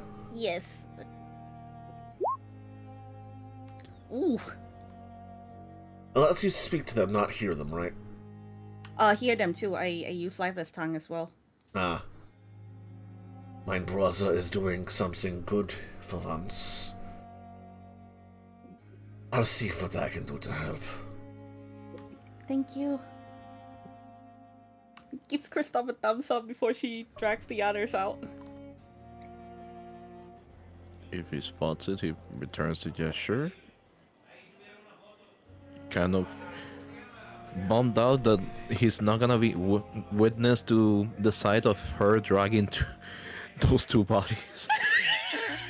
Come on! Yeah, you basically see her go into those, like, where the woods start to thin out a little bit and start picking up tree branches and, like, twigs and stuff and dragging them over to start making a sledge by the time you all leave. Now, when you get towards the night and day bubble, is everyone sneaking in, or what's the plan? I have to sneak in just because of how my clothes are right now. So. Yeah, you're kind of soaked in blood. Yeah, that too. I'm not very good at sneaking, and it's broad light, so I can't use my shadow powers, because that'll be very conspicuous. Mm-hmm. So my plan is just kind of, I guess, try to be non-obvious, but I guess I'll do a sneak roll just in case, if that's not gonna... Because, like, my plan is not to just walk through the center of town, it's to, like, kind of, you know, go through the outskirts, walk through the walls if I need to. So go ahead, say. Evelyn's trying to be nonchalant, just sort of like act like you belong here, and just sort of avoid line of sight. But keeping out of main areas. Okay. What about Benedict? I could just maintain unseen presence You good? as I go through. Yeah? Yeah. Okay. You cross into the bubble of daytime. And everything is peaceful and nice and harmonious again. Kristoff, are you sneaking around? Are you using your obfuscate? I would obfuscate and specifically looking for like a. While this is going on, I guess a house that's unattended to like quickly clean up, change. Okay. Kristoff, roll me a Dex plus larceny.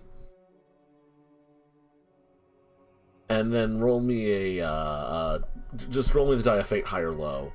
Benedict, please roll me a Dex plus stealth. Your obfuscate is working. It's just obfuscate tends to work better in dark places, and you're in the middle of magical daytime.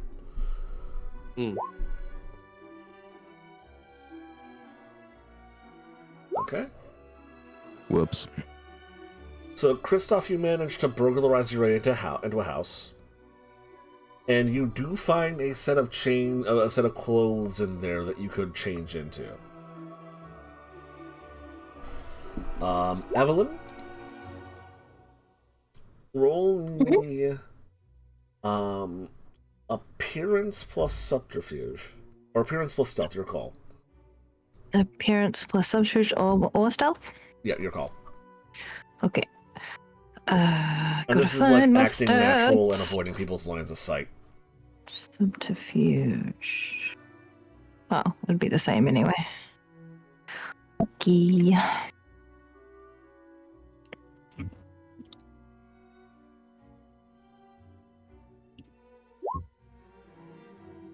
Okay.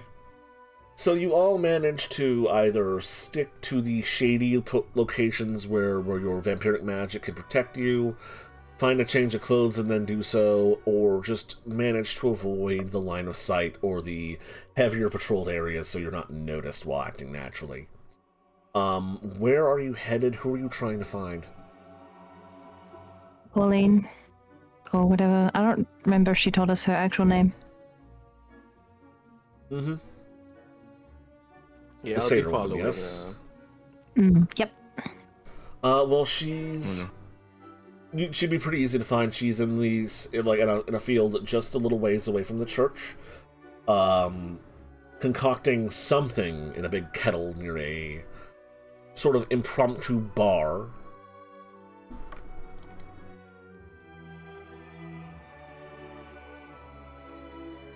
Alright, guess I approach. Alright. Presumably Puckard's with us. He's just trotting around behind you. Little orange cat form, yes. Mm-hmm.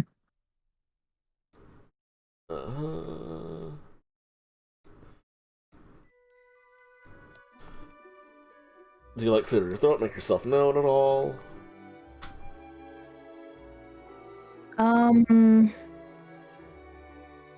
I guess I'll just try and catch her eye as I approach. Easy enough. She turns one moment, gets that very broad grin. Oh, well, look who's coming back to my bar. Lovely to see you. Oh, and look at you, you despicable little shithead. Hey, you too, Pauline. Lovely day for it. Hasn't it just?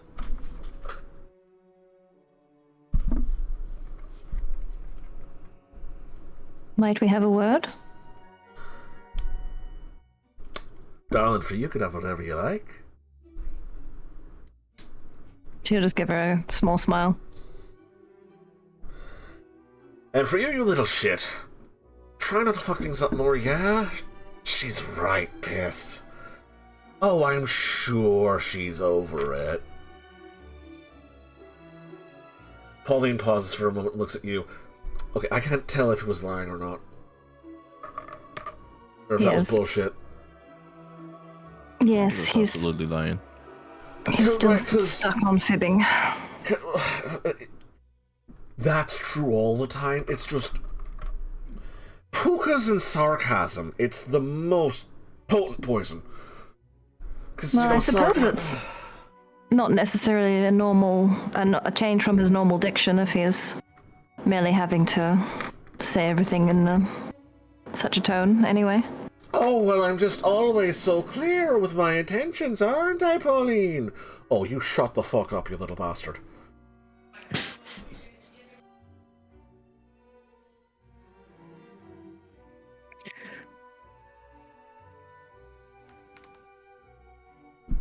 Well, kind of look at Puckard and then back to Pauline.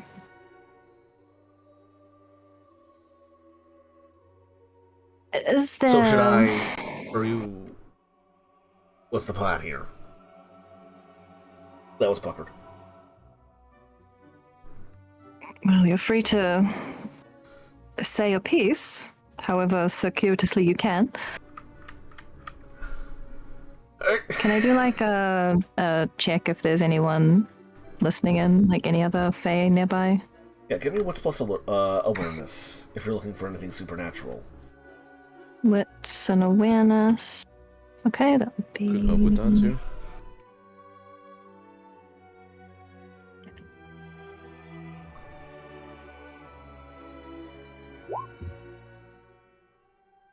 If there is, I probably don't know. I mean, Kristoff, you get that chill down your spine when someone's using obfuscate around you.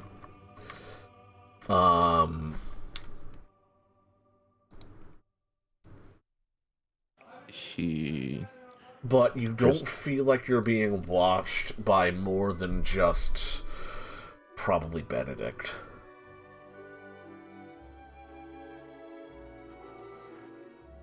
Seems clear. That feels clear, at least. Right then, Pucker jumps up onto the counter. It looks like Pauline's gonna shoot him for a moment, but then just doesn't bother. And he sits down, both paws on the ground, straight up like a cat does sometimes. This is right. Look, Pauline. Polly. You drunk fuck. This is good news. This whole thing, it's gonna go great. Right? You remember what it was like when the old guard was in charge? You know, the random mood swings, the world-changing storms of nonsense they'd pour out, the pandemonium and chaos, right? It was really, really terrifying, but also kind of exciting, right? Remember all that? She nods.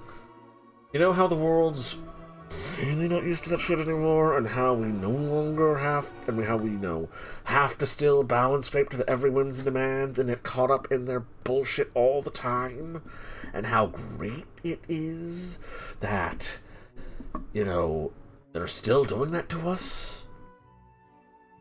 You lost me. You know how it's terrible? How the only person we actually have to listen to is Sadie?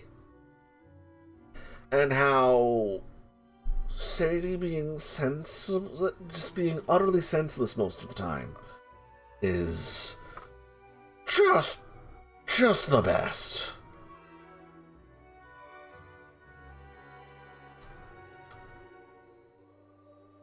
Puckard.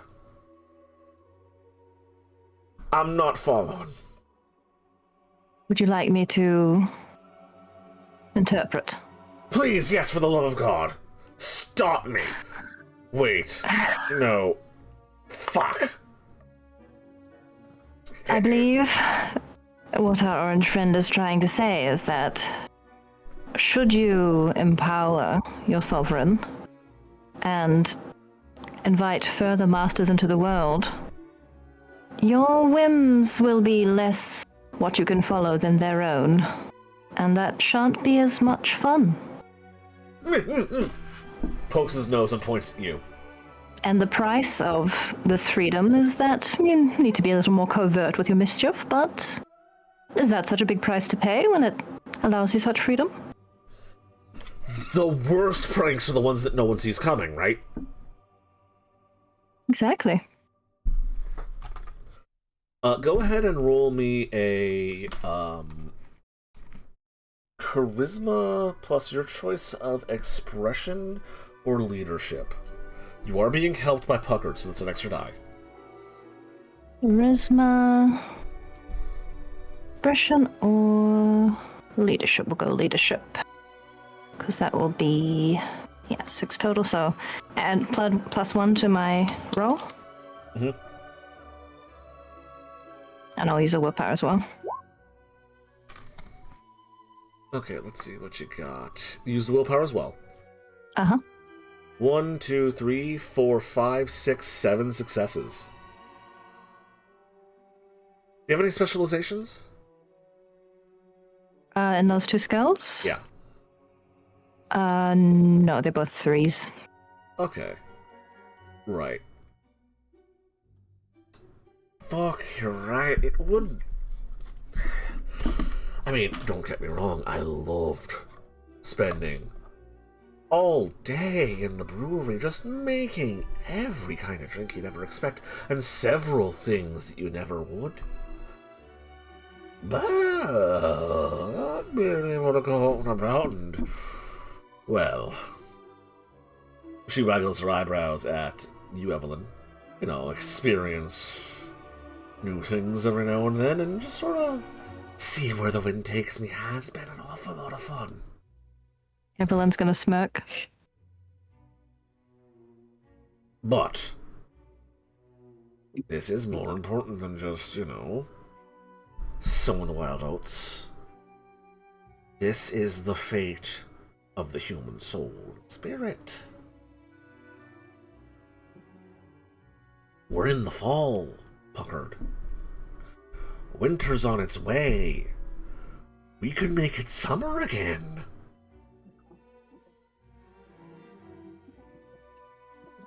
I understand you have your prophecy, but winter is not a time of death, it's a time of dormancy. Winter always gives way to spring, and there are things that can be done to facilitate. I myself am intending to be a patron of the arts for a long time in this land. And if I might interject, my farm, I've been meaning to start a brewery myself, so okay, open doors. This land may seem rather drab, but once people have their basic needs met, they have housing, they have a good crop yield regularly, then they can build upon the more important aspects, the creative aspects. I'm sorry, you're both mosquitoes. You don't understand. Not entirely. One, thanks for the offer, hon. I'll swing by your farm sometime. Second, this land, it's dripping with glamour. This is as close as it's been to summer that I can even remember. But winter isn't just a time of dormancy. It is a time of death. Not a time of death of the body, a time of death of the soul, the spirit. It's not a time you go dozy snooze snooze. It's an existential nightmare.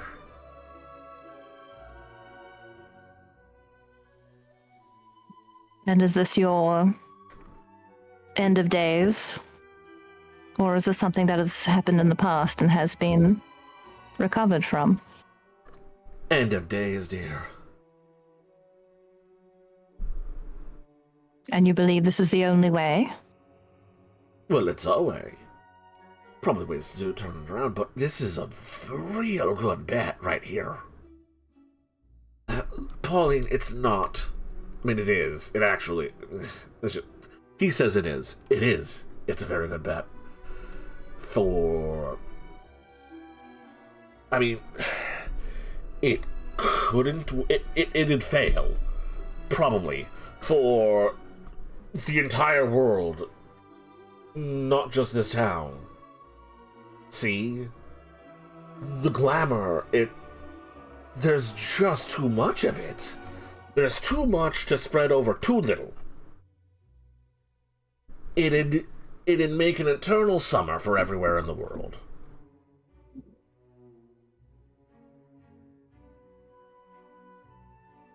Could you interpret again? I'm sorry.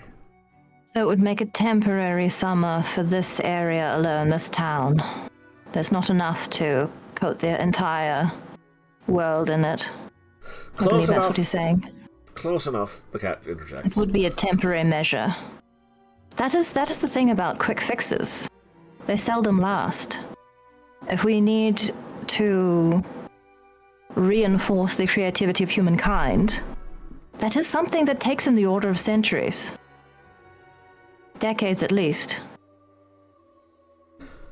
But we can do it. And you might call me a mosquito, but we can spread creativity.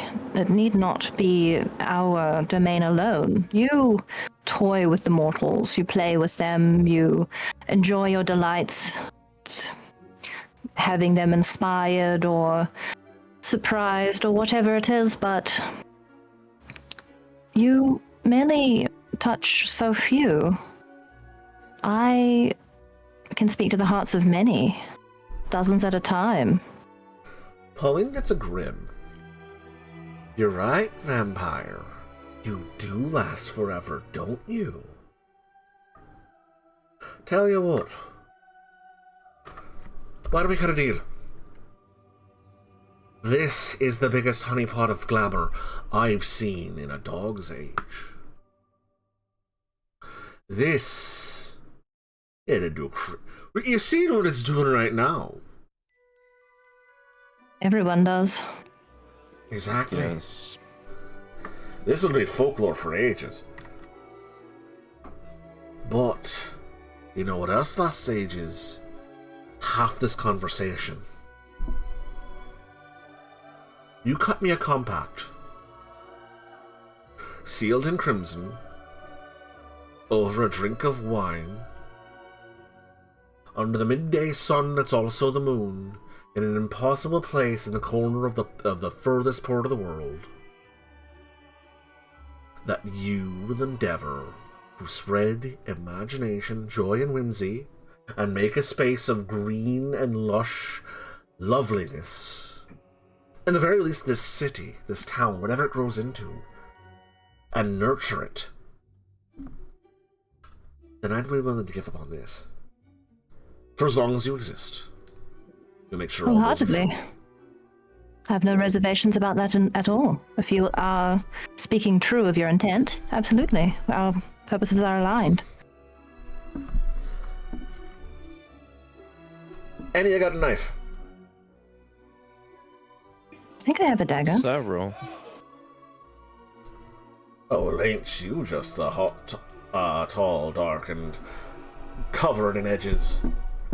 You don't want anything later. Pauline. Now? Every time's a good time.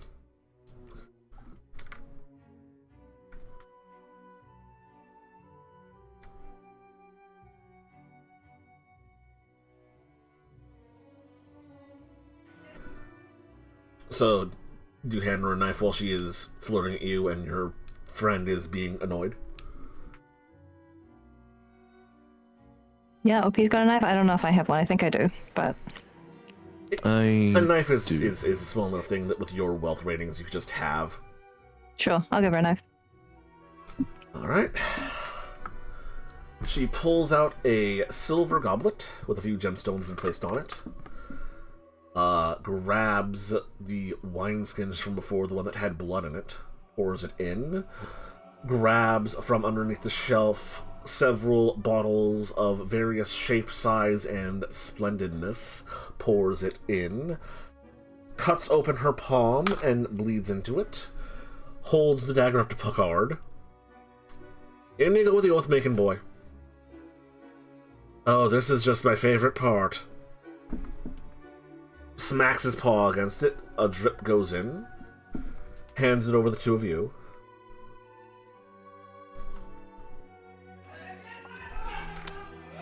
We'll follow along. This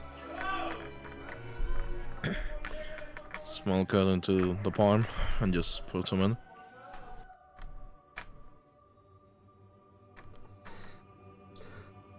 They look over at you pointedly. Evelyn? Okay, Evelyn will make a small nick on an edge of her wrist and add a drop of her blood. Mm-hmm. And she picks up the goblet. An oath in blood and booze we bind, a rarest type you'll never find. Corner of the world beneath the sun and moon, that art and whimsy will flourish forever, but none too soon. For betrayal I will now make, and betrayal none of you will ever this vow forsake. And she pours it out into the grass. And this puddle forms, this puddle of rich, deep red crimson that pulsates with this low thrumming light that then digs its way into the earth itself.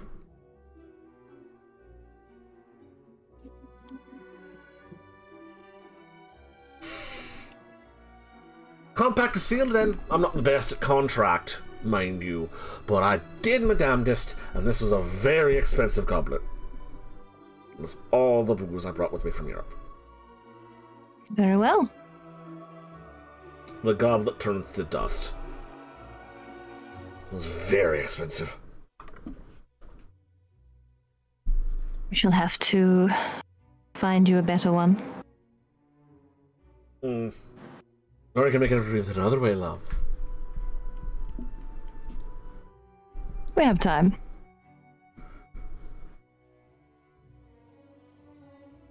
But not now. What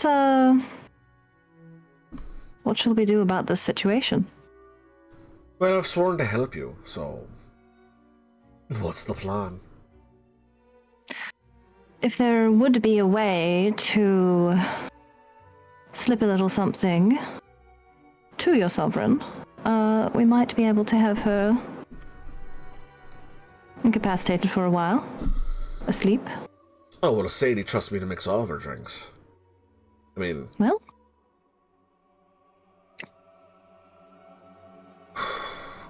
Do you have a little something? We do. Glance at Alright. Kristoff. Not gonna question where you got it, but... Well, this little something, it's not gonna kill her, is it? No, it is potent, so I would advise using as little as necessary, but it should not cause her any harm. And it's gonna knock her out for at least a week. Depending upon how much you serve her, yes. 'Cause you do realize she gestures all around you. The woman can stop and reverse time. This is a trick. With what she's got at her disposal, she could probably make it several days ago, if this goes wrong. Yes, we need it to... It does seem to be very quick. Should she have too much, we can discuss with the originator of the potion a way to undo it, but my hope is that we should not give her too much. We can always give her more, we cannot give her less. Right, if I'm doing this, I'm gonna have to spike it on Baron as well. He's not gonna be up on this. He is already incapacitated. She looks at the bottle and looks at you. Sorry, what? He's unconscious in the woods. Did you slip him some? Because if that's the case, the amount that's missing. Yes, well, it was applied to him. Yes. You're not telling the whole truth here. Are you trying to hide the fact that he got his shit kicked in?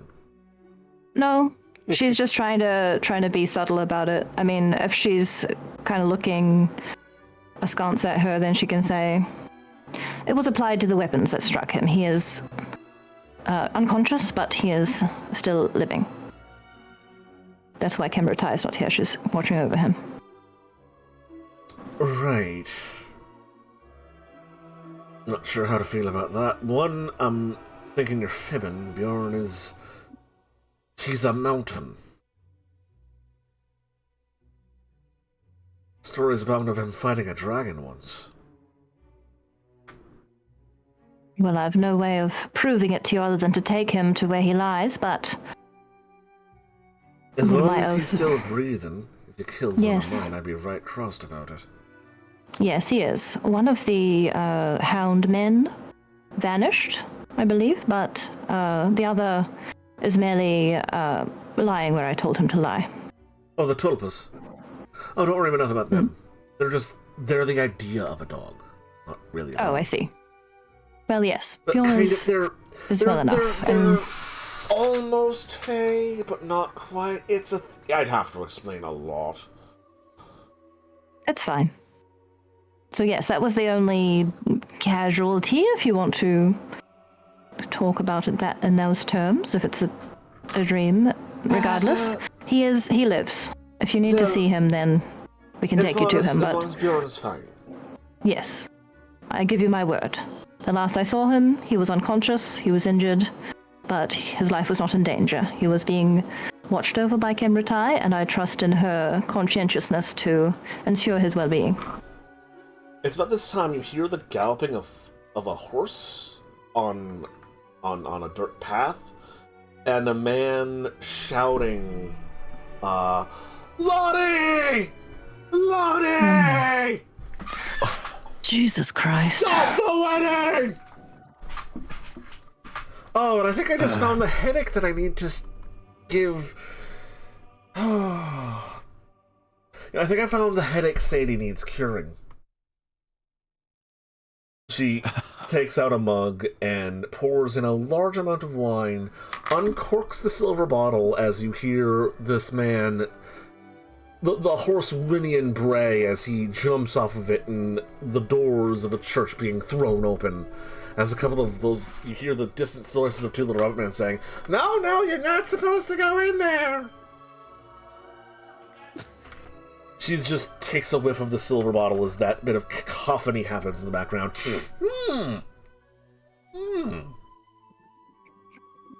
Didn't know you knew someone who can make dream. Well, this is sleep. It's close, but haven't brewed sleep in a while. Who do you know who can brew sleep? Oh, just one of the locals. Anyway, I shall leave you to your tasks, unless there's anything else you need of me at this point in Make time. some introductions. I'd love to meet someone who can brew sleep. He measures out a few drops into a goblet. I shall see what can be arranged. And I'll see what can be done about our boss. And I shall make myself scarce. Give a prayer to your god, and what have you. I might need the luck. Of course. Be safe. And remember, open doors. Finger crossbows you. My guns exist. She gives you a finger gun. Do you leave things in her hands? I want to keep an eye out, but it's going to be difficult to do. Maybe... does Kristoff sneaking work? Like, in this environment? Kristoff changed clothes. Okay. So maybe Kristoff can try to sort of distantly tail Pauline. Make sure things go correctly. And I will maybe go hide in the woods near the church, like... Sounds like a plan. Benedict is also still obfuscating. Yeah. Yeah, I'm He's still also sneaking, so you could also tell them and see what's going on, but I'm going to be a bit too obvious. Okay. So do you try to keep an eye on what's happening? The two of you were sneaking, as Evelyn backs away but stays in reinforcement range, basically. Sounds like a plan. Yeah, we can do that. Okay, let me just find a new scene real fast.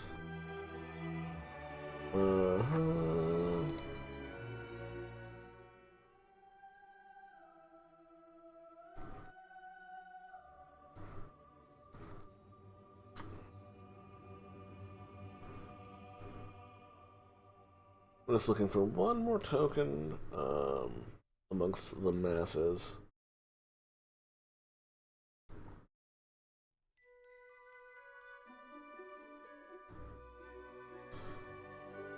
So the two of you approach into the church, a couple of rabbits bounding about, trying to get things under control.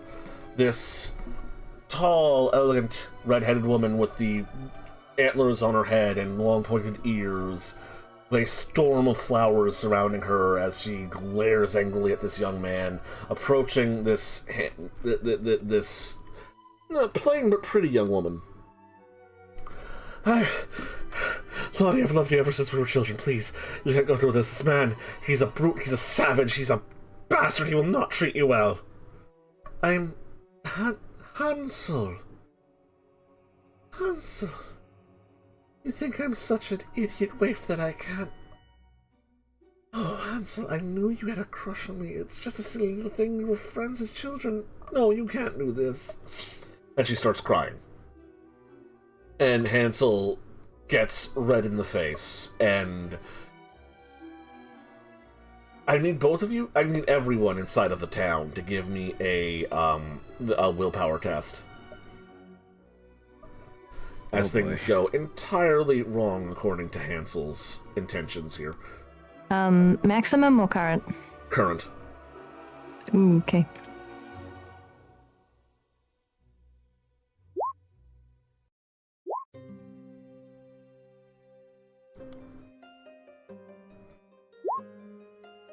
Oh, thank God.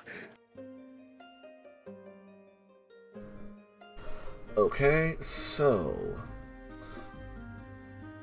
a botched confession plays out before you. Hansel pleading with Lottie about his love and how pure it is and how terrible Francois is.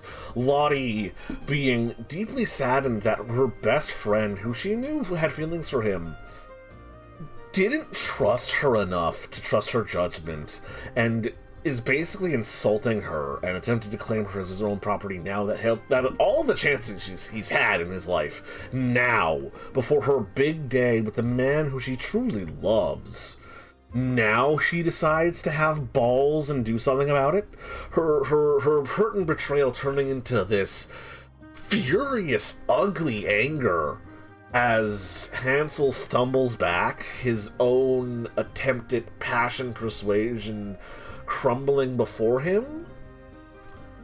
And this woman, this Fae being, her frustration and anger boiling over, her eyes turning this shade of emerald green, completely consuming the whites, shouts, "Stop!" as the entire world freezes. Birds mid-flight stop. Rabbits who are prancing around, trying to grab and claw at Hansel, stop. A donkey man who was walking into the room, cracking his hooves like they were knuckles, stops mid-stride. As Sadie... actually, was it Sadie? Yeah, no, Pauline begins walking up to Sadie as she pinches her temple and groans. This is a right mess. Not only did we lose the prettier bride, but now the prettier bride's got an uglier groom, eh? Not now, Pauline. It was going to be perfect. It was going to be absolutely perfect. The dress was improved. The cake was better. We had a better bride. They made the groom so much more handsome. He was going to slay an actual monster in the woods.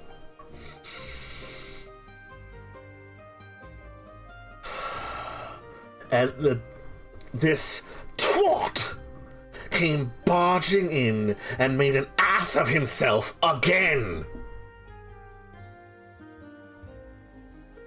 It was the vampires, wasn't it? Oh, I am cross. I'm going to turn them into chairs. I'm going to make that ugly little one into a toad. I'll turn... Your nerves. Calm down. I've got more than enough magic to turn back time and do this all again. We'll set it up right. We'll make sure the vampires don't come in. Here, have a sip. And I'm going to roll Pauline's charisma plus subterfuge.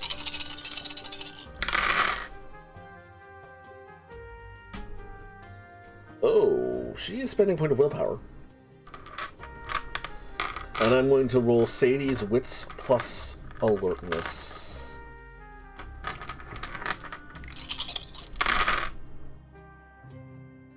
Okay, good. She can spend a point of willpower.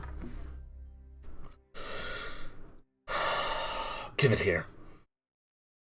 Her eyes recede down to two normal, but still very large, green emerald pools. She takes a long drag of this mug, turning it all the way back and swallowing it in its entirety. And now let's roll to see how well that little enchantment holds up. By the by, everyone, Benedict, Evelyn, Kristoff, you all can still move. The magic didn't impact you. Oh.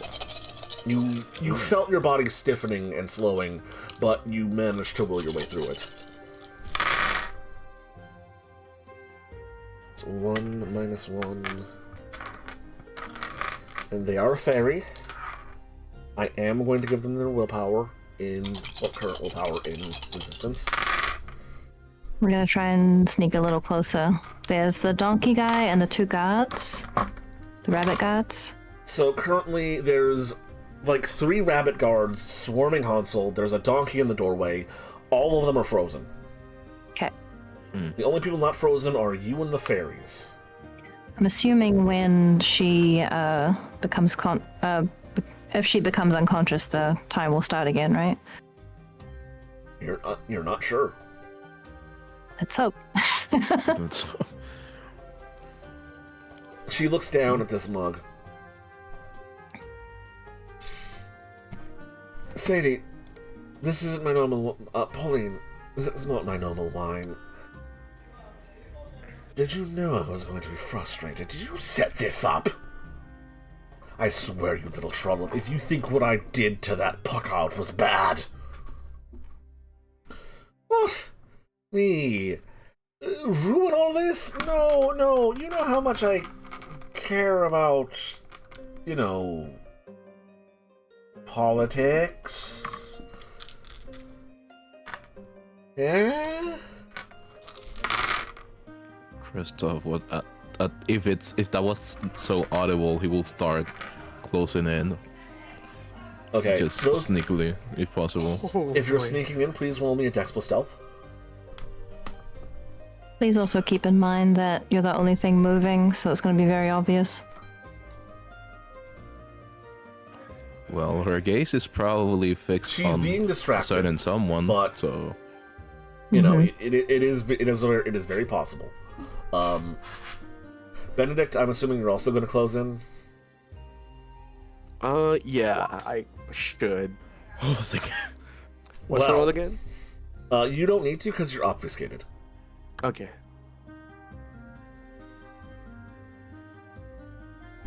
Okay, and she is going to roll to her wits plus empathy Actually, it's what's plus empathy. She'd be better at empathy. Yeah. To see through that lie.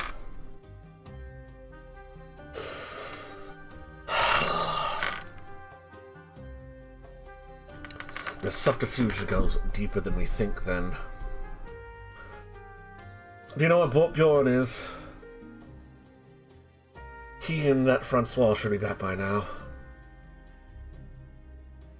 Oh, fuck, this is the witch. Thought we could use her as a puppet, but if she's managed to pull this sort of bullshit... Probably the witch, then, is what I'd think. Here, have another tipple. She just hands over her hit barrel. She's going to make a sleight of hand roll to try and dump what's left of the potion in there. Okay, what's plus alertness for the Fae Baroness?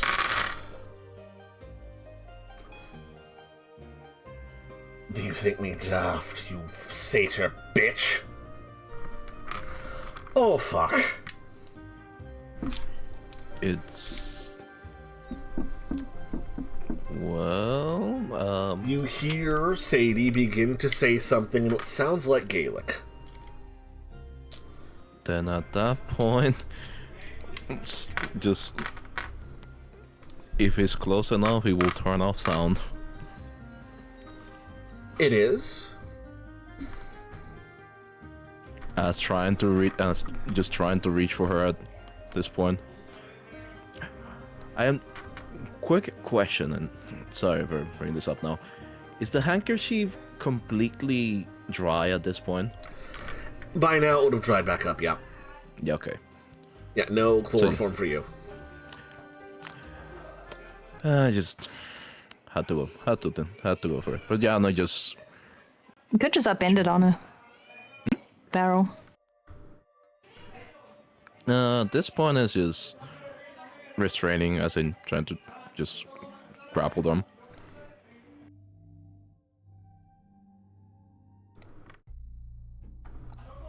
There we go. So this will be an initiative.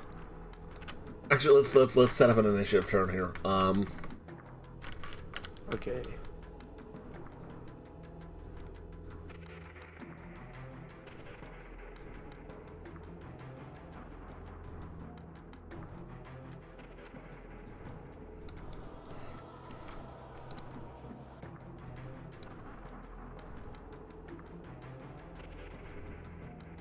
Okay, let me just get rid of the dog.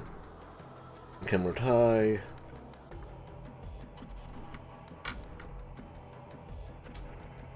She'd have probably somewhere like 6. Her wits is very high. Her dex is probably pretty high, so that's... I'm gonna give her 8. So, Kristoff, you will go first. That's Celerio. Alrighty. Ooh, your turners are not visible to everyone else. Oh, because it's in the wrong room. Right. Old 20 shit. Yay. Yay. Love it. I can see your old initiative scores because, I can technically see every room, but you can only see the room you're in. There we go. You go first. You can reach them in time, no problem. Okay, just in case, he will definitely activate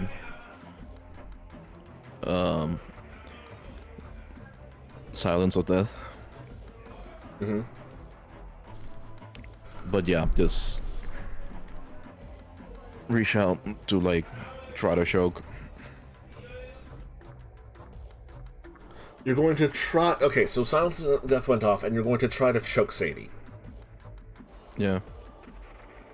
Uh-huh, that's going to be a clinch. So go ahead and roll me a strength plus brawl.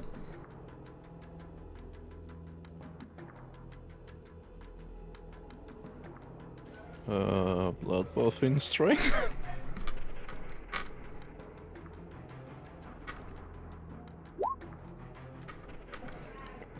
Okay, she's going to try to resist you. She does not. You rush up behind her and you put her into a headlock and start choking her. The room falling silent. However, she still manages to effectively say her piece, as before you, in an instant, Pauline turns into a goat. Damn. I'm just gonna remove her from the turn order because she is now a goat.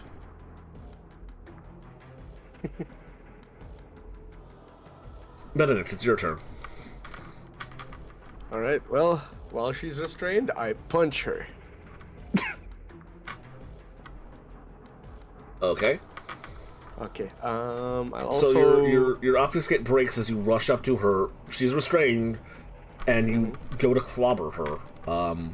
Yes. I bring out my knuckle dusters and start swinging. You gain an additional attack die here. Yeah. Because she's flanked, and I think you get another one for outnumbering her. Yeah, that's 2. Nice. I'll also use blood buff again to bring up my strength and dexterity.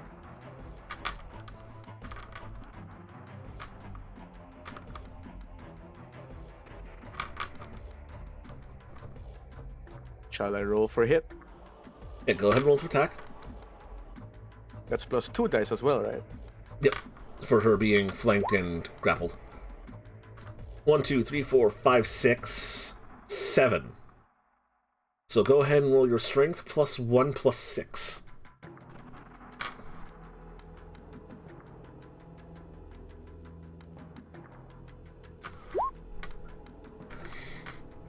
Oh. 1, 2, 3, 4, 5, 6.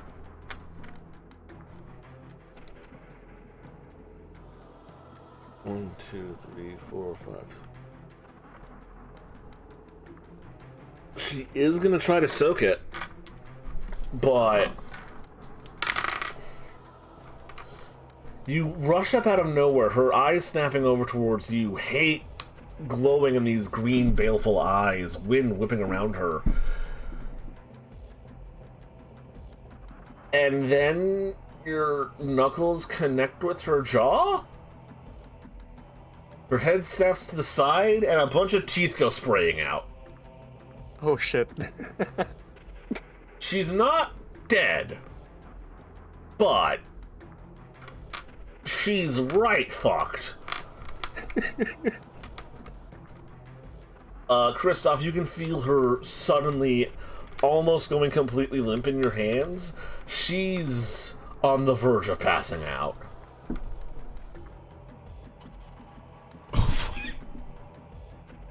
Evelyn! Me? So I'm not in the church, so I have to approach. Mm-hmm. But you're close enough that you could see this. Okay. She's already restrained.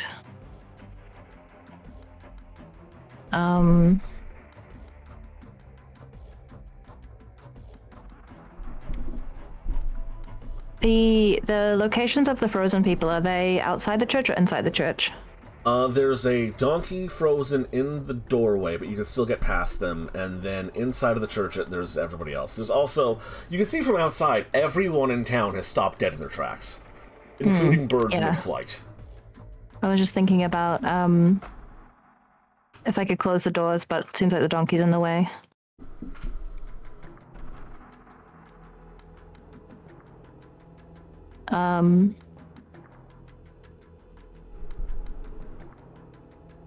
I mean, I feel like a a will check probably won't work against her. She's probably got high willpower.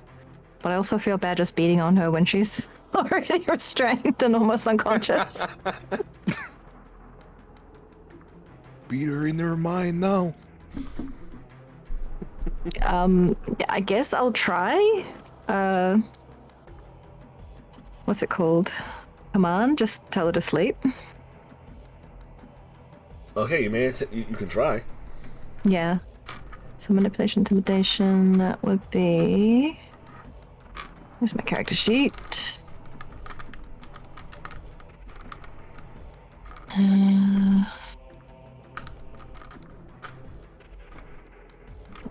Six.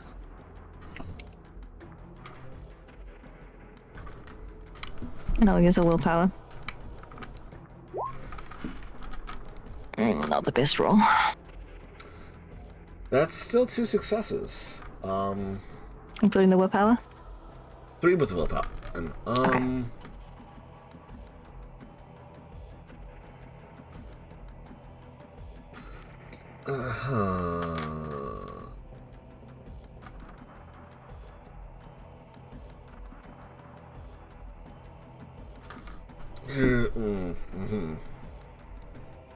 So, she's currently at crippled. So I think that's going to make all the difference. I think you pull it off, and she just goes completely limp in Kristoff's arms.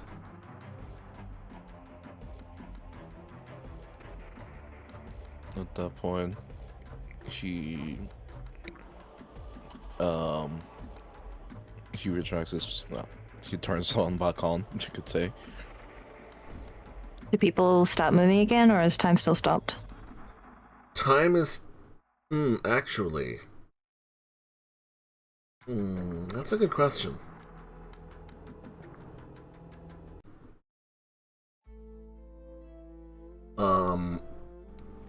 That's a good question. Huh. I think time is still stopped. Oh. Is Puckett here? Is he stopped? No, he wanders his way in, and he looks over at Pauline, who is currently a goat.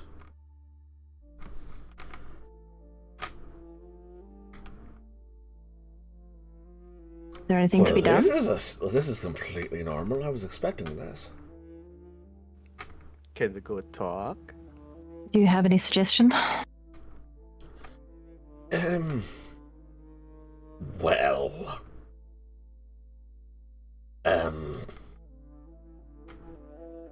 He goes over and pokes Sadie with his paw. Is she... She's asleep. Ah. Best she stay that way? No. Wake her up. Wake her Oh, up.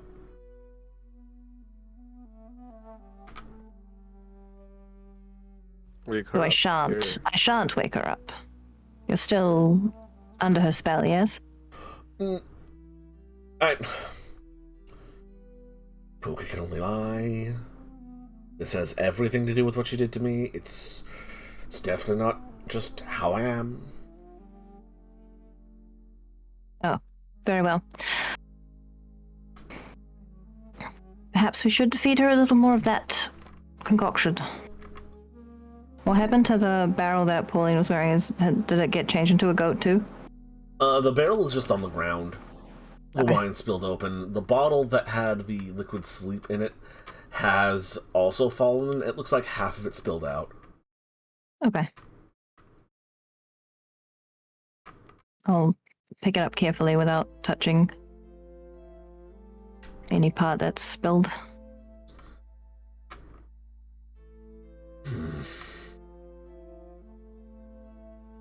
Do you Now, trust me? let's...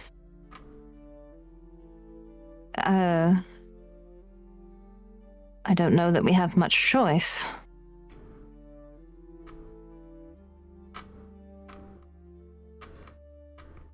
It's rather outside the realm of my experience. And we have a town that is outside of time.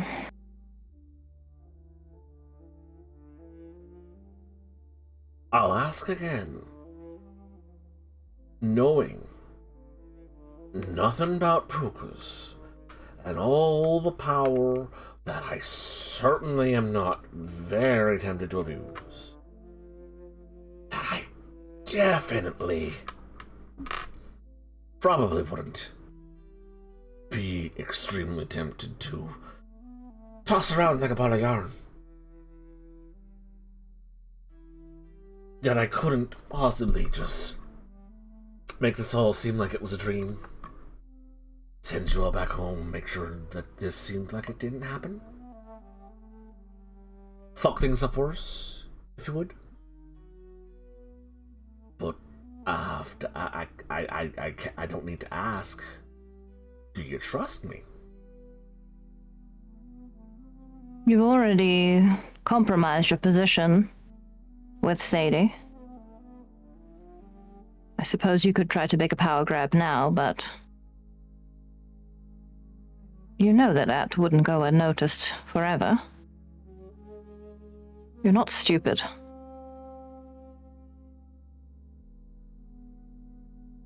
I trust you so far as I know of your nature.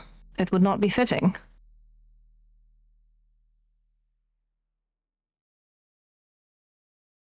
You're really making me feel good about this. Okay, fine, fuck it.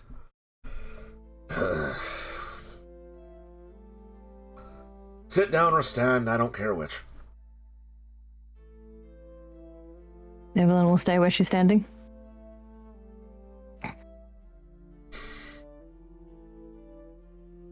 Inform everyone I know this, by the way. That'd be just grand.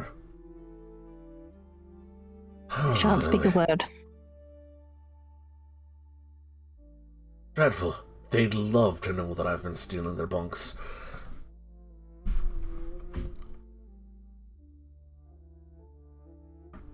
How the fuck do I even do this? As a cat! I believe in you. You're really making this easy. Oh, okay. When you see this cat sit on this passed out woman's chest, lift his hands up, begin weaving like weird patterns in the open air that leave behind trails of rainbow sparkles and glitter. It's almost too cartoony to, even in our own modern perspective, to see in a cartoon, but lo and behold, life is stranger than fiction. Everything's fucked. Everything's bunked. Let's back up and try again. Turn the clock round the bend. Set everything right. Undo this dreadful night. Bugger off to the pub. And try again tomorrow.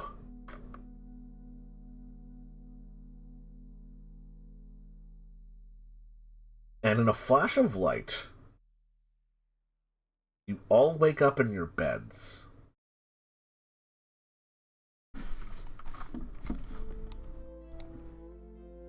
Do we remember what happened? You remember. Okay. You are all in your homes, in bed.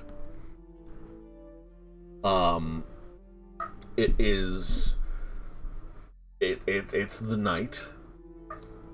You wake up about when you would normally wake up. Everything seems normal. You remember everything that happened over the last evening. The crazy rigmarole, the nonsense. But Kristoff, you see your clothes and they're mended. Kemrutai, your everything is where it's supposed to be. No bruises, no injuries, no nothing. Evelyn, leaving your bed and going around the cloister, everyone's there and accounted for. Even looking out into the horizon, anyone who leaves their home can see there is, in fact, no bubble of daytime over Fantasia. Oh, thank fuck. Evelyn, running down the road and knocking on the door, you find your good friend, Miss Vernon, precisely where she's supposed to be. If any of you had gotten wedding gifts for Francois and Miss Silver, they're gone. Yeah. Everything seems completely normal.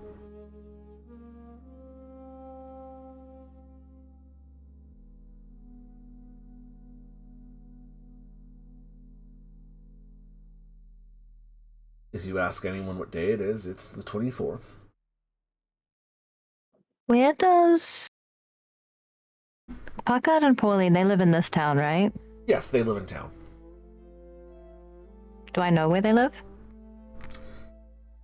You haven't really interacted with them much before this entire series of bizarre events, so you wouldn't really know.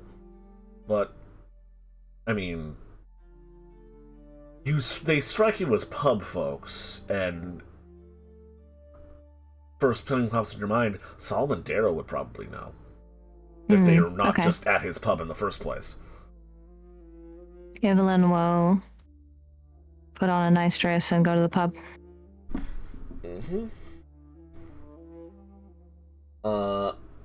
Christoph, Kemutai, are you doing anything? Assessing for, well, what they have. Dresses, okay. Clothes, good. Gifts gone, okay. If everything seems normal, then back in town to, like, assess the situation, I guess. I'll go with Christoph. I just realized I was muted. Random, not so important question. Is horse gone? Your horse? No, your horse is back home. Oddly enough, both of them are? Whoa. Both? The one you stole is there too. And sold. Huh. Yeah, I would take the non-sold one home and raise an eyebrow? Wait a minute.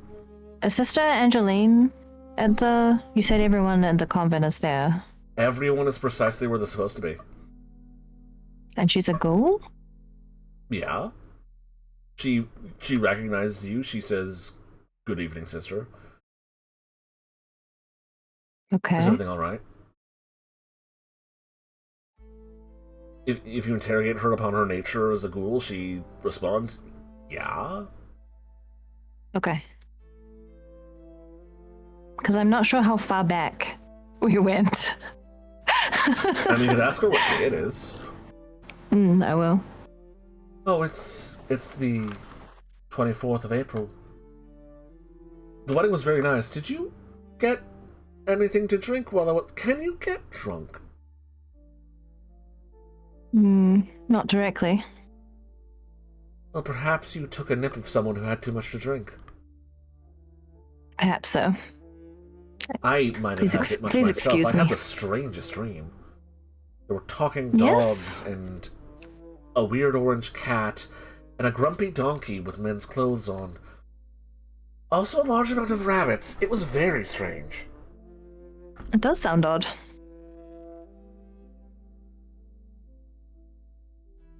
Well, so long as you're feeling healthy enough. Oh, I feel fine. Very well. Good. I'm glad to hear this.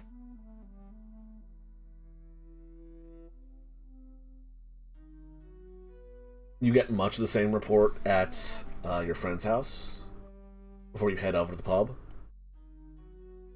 Is Claudio's place on the way to the pub? Yes. He's along the main I'll road. check. Yeah, I'll So check here. in on Claudio and Mary to make sure that they're safe.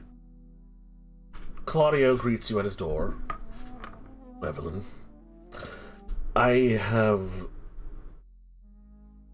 Was that dream real? Yes. Fuck. Yes. Was it resolved?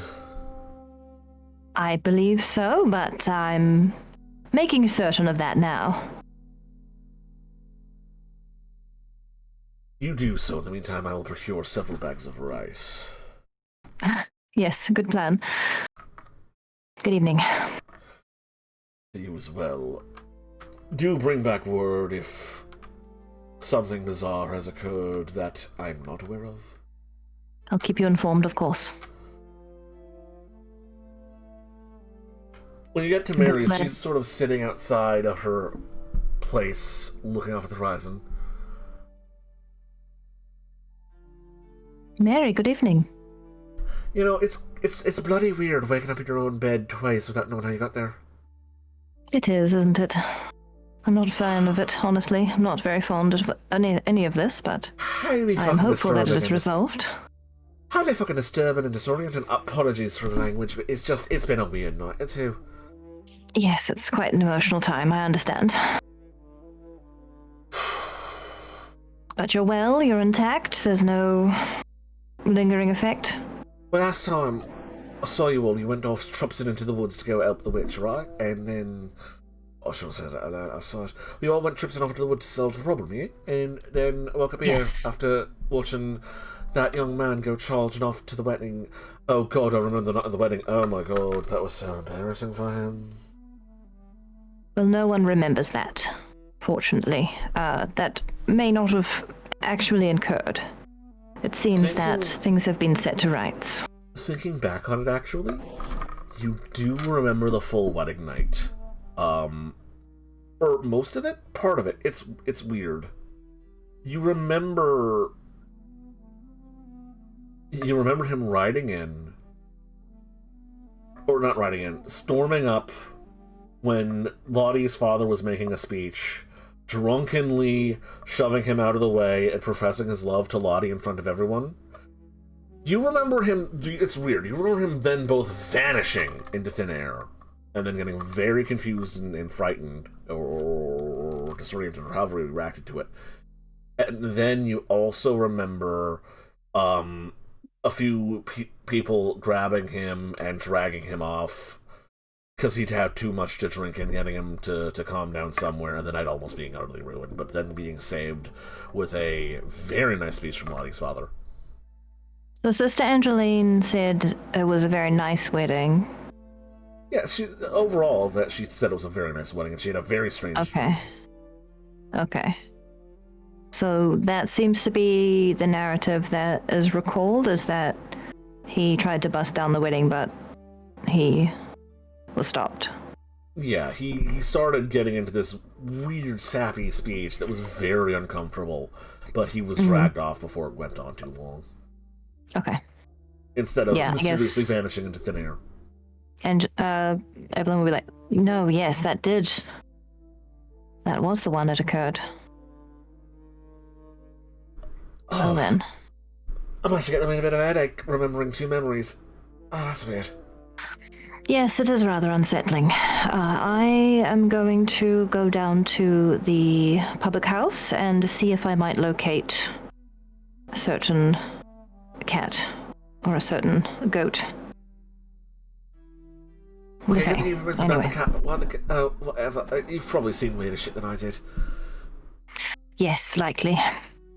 Hopefully everything was uneventful with you and those who were watching over. Oh, aside from Claudio being his usually grumpy self, everything was fine. That's good. Thank you so much for taking care of them. I feel much at ease that I was able to count upon you for that. Anything you ever need. Don't even hesitate. Thank you, Mary. Now it's time to go down the pub. I'm gonna ask Benedict. Benedict, are you doing anything? Once you wake and see that there is no weird glowy dome of light in the horizon, you also have these memories of the wedding going, how it actually went, by the way. Benedict is going to wash his hands. He's not going to wipe his eyes and then fall asleep from the knuckle duster potion. I mean, if you check your knuckle dusters, they're clean, dry, and do not, in fact, have a large amount of fairy blood on them. Oh, good. Huh. Yeah, I would be looking for Evelyn first, since she was the only other one there that's close by. You'd probably run into her a little bit before she visited Mary. Claudio's on the main road that goes between here and the public house, and you'd probably intercept her leaving Claudio's on the way to Mary's. What would be like an side of the church. impulse? No, I actually think that's fine. Yeah, so I don't know if Benedict sees Evelyn first or Evelyn sees Benedict first. Heads or tails? Tails. Oh, Okay. I have no choice. Heads.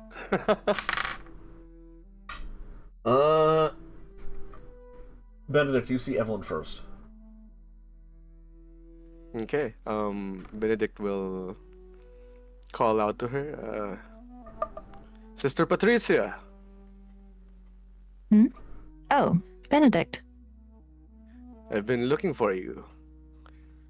I assume we've had a similar dream. Yeah, Evelyn will nod as she approaches, and then once she's uncomfortable, talking distance, she'll stop and say, I believe so. Are you unharmed?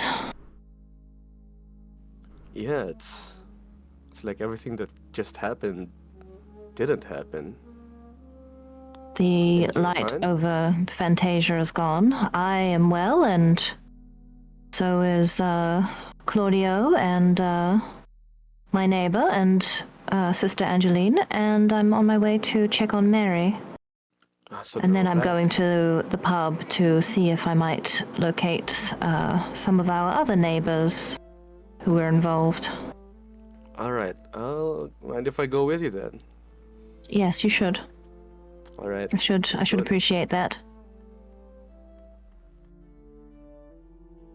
Right.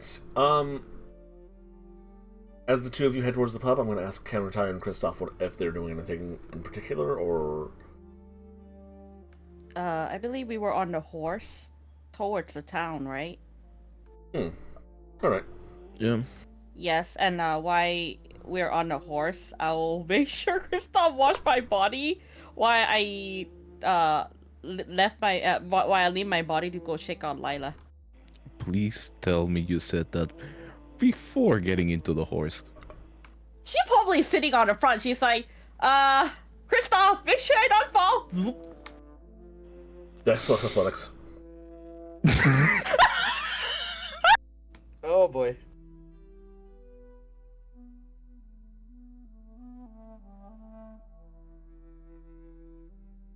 Oh wait, who's rolling this, Kristoff? Oh my Kristoff. god! Yeah, Kristoff, she flops over like a dead fish, and you manage to grab her before she goes off the horse and busts her head open on the ground. You've developed this reflex. I'm training you well. I'm never gonna get used to this. Okay, I'm gonna roll to leave. Oh, thank God, 10!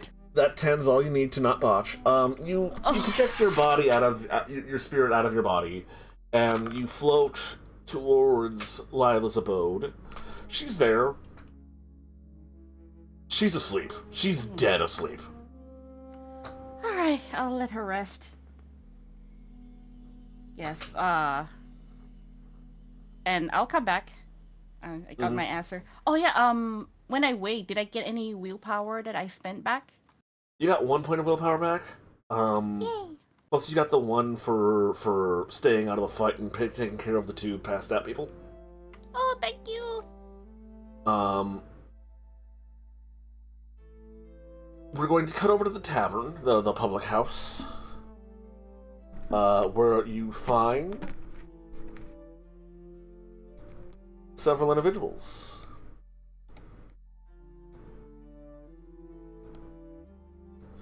Solomon Darrow, Puckard Smith, and Pauline Van Brick.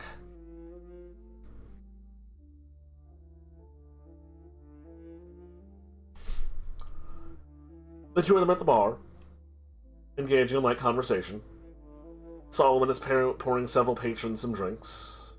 As you enter, he seems a bit surprised to see you enter, Sister Patrizia. Says as much. I wasn't expecting to see you here anytime soon, Sister Patrizia. Didn't think... Well, you know.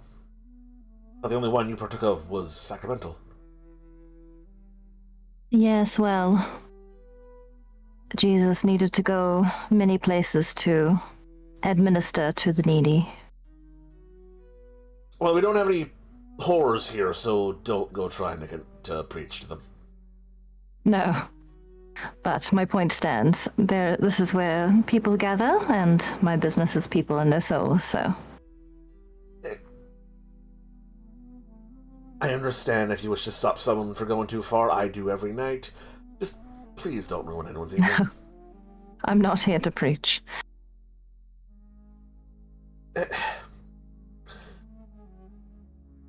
You wouldn't happen to remember some...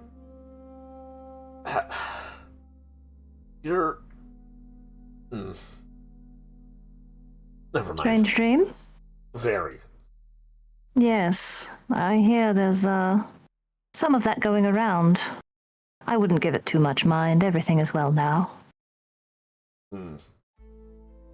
If you wish to speak to, Christoph of it more, you may do so, but, yes, all is well, and I'm ensuring that as we speak. He nods. Goes back to serving drinks. Evelyn's gonna go over to the Fae. Benedict follows. Oh, would you look at that, Puckard? It's our friends. Good evening. Good evening to both of you. And don't believe what Solomon said about talking to whores. There's one right in front of you. Puckard, you son of a bitch! I only spread my legs to very pretty people, I'll have you know. I'm not here to judge anyone. She looks over and winks. Evelyn will actually give a little chuckle. You seem in good spirits. This is a good sign. Oh, I am so horribly disappointed in myself for doing the responsible fucking thing. You'll have plenty more chances to be responsible now. I'm just glad I could... Oh god, Darrow, give me a double. I was gonna say I was happy I could tell the truth. Ugh! Are you allergic to truth? It quite literally runs counter to my being. Well, not truth, but the straight answer. Ugh.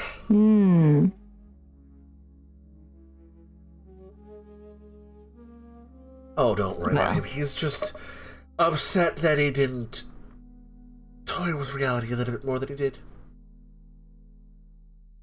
I think it was quite enough, in fact. Any more and you might have broken something. Oh no, and how terrible would have that been? It would have been interesting. Well, depends who would be put out by the breakage. Well, don't get me wrong, I made some changes. Obvious ones that needed to happen, and, well... There's a thing...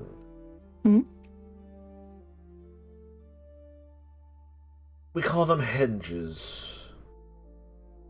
They're magic places. Places where where wonderment flows. You promised you'd help, right? Yes. Sometime, Vreehaven's gonna get big enough that it's gonna need a park, a garden, like they have in Europe and Paris. Mm-hmm. I've got a spot picked out for it. It'll really help with our community. Very well. A glen, a henge, a place where... Well, basically what Sadie was trying to do recklessly and insanely can happen in a much more reasonable, less apocalyptic fashion. Fuck, I can't believe I'm saying this. Oh god, I sound downright responsible. Horrible look on you. You can blame it upon my influence. You best believe I will. I'm glad you take it. Christ and all's rubbing off on me. Ugh.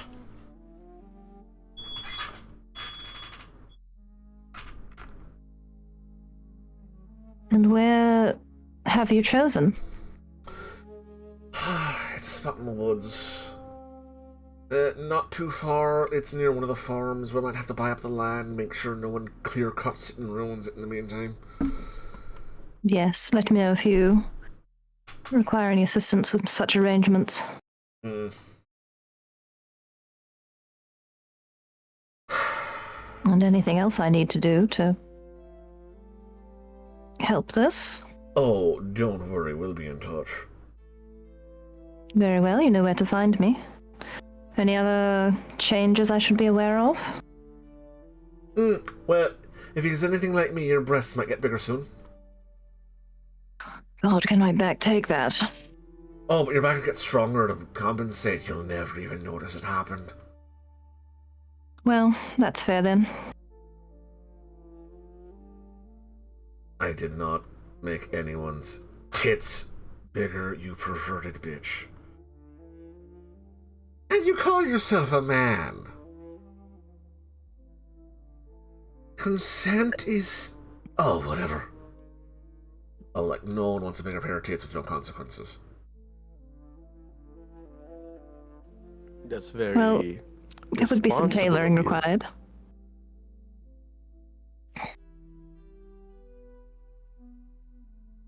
So, what of a certain Sadie? Oh, they're gonna be right pissed. Get furious, even. I think we'll be able to handle her now that she's not gone bedlam.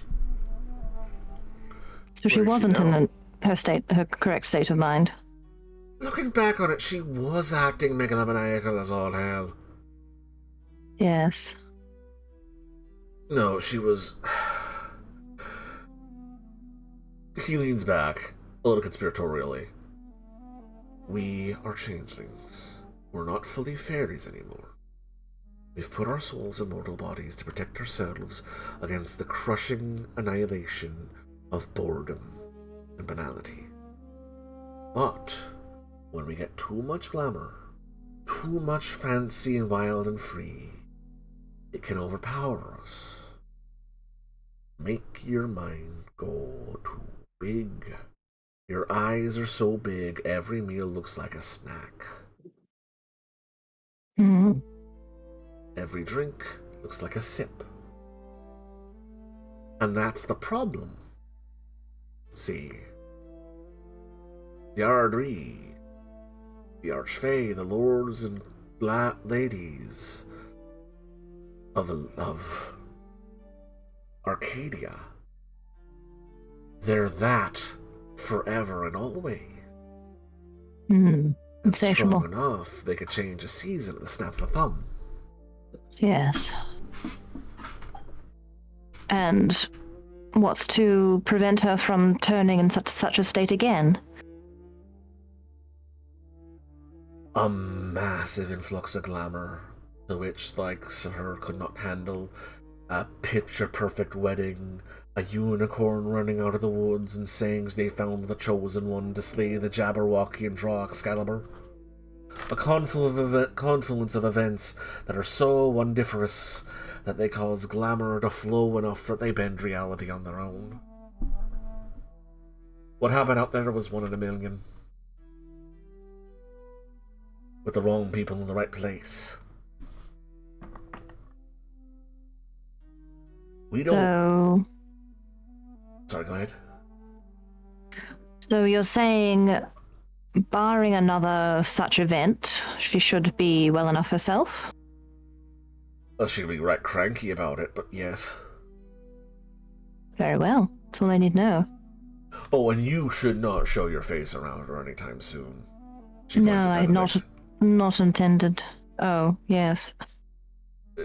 I tried making her forget you slugging the absolute shite out of her. But she's stronger than I am. And she might remember at some point. But she's not harmed, yes? Oh, her teeth are all back in her noggin. Oh, goodness, good. Well, I'm glad that she took my suggestion.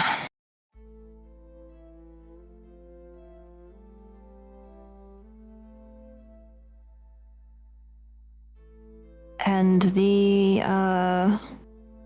draught. That is all cleaned away. Never even brewed. Very good.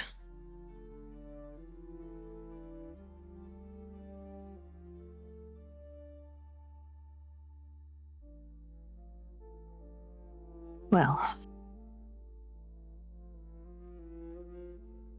I suppose there's nothing more to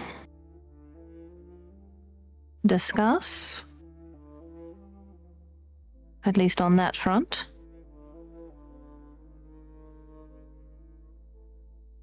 And if this was a casual visit, then yes, I think all the business would be done.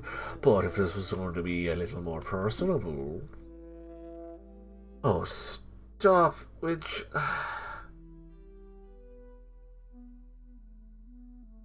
You're going to have to clearly tell her yes or no, or she's going to be like this all night. Is it the thrill of the chase that encourages you, or are you convinced that something more cardinal might happen between us? Oh, the thrill of the chase is a lot of fun, dear, but the new experience is what I'm after. I've had ladies before, but I've never had a... You know... A virgin? Oh no, had plenty of those. Never been with a vampire before, though. Oh. I see.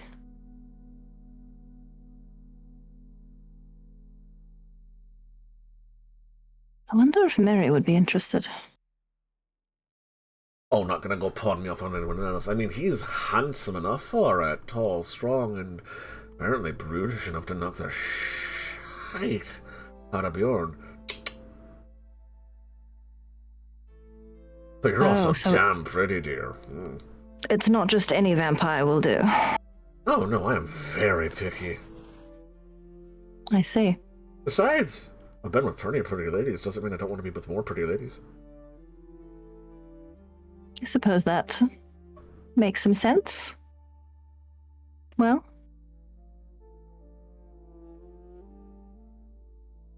Just because you drank something before doesn't mean you're gonna stop. Is that a joke? Especially if it's your favorite brew. Not that I have a choice in such a thing. Oh, no, dear, you always... no, you'd have a choice. I'm not going to use anything on you to make you choose. No, I mean, Besides my favorite... My favorite brew. But anyway.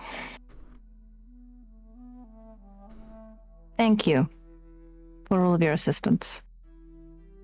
And I shall ensure that everyone is aware that they should give Sadie a wide berth. It's about this time that Benedict and... not Benedict. Kristoff and Kemrutai arrive in the pub.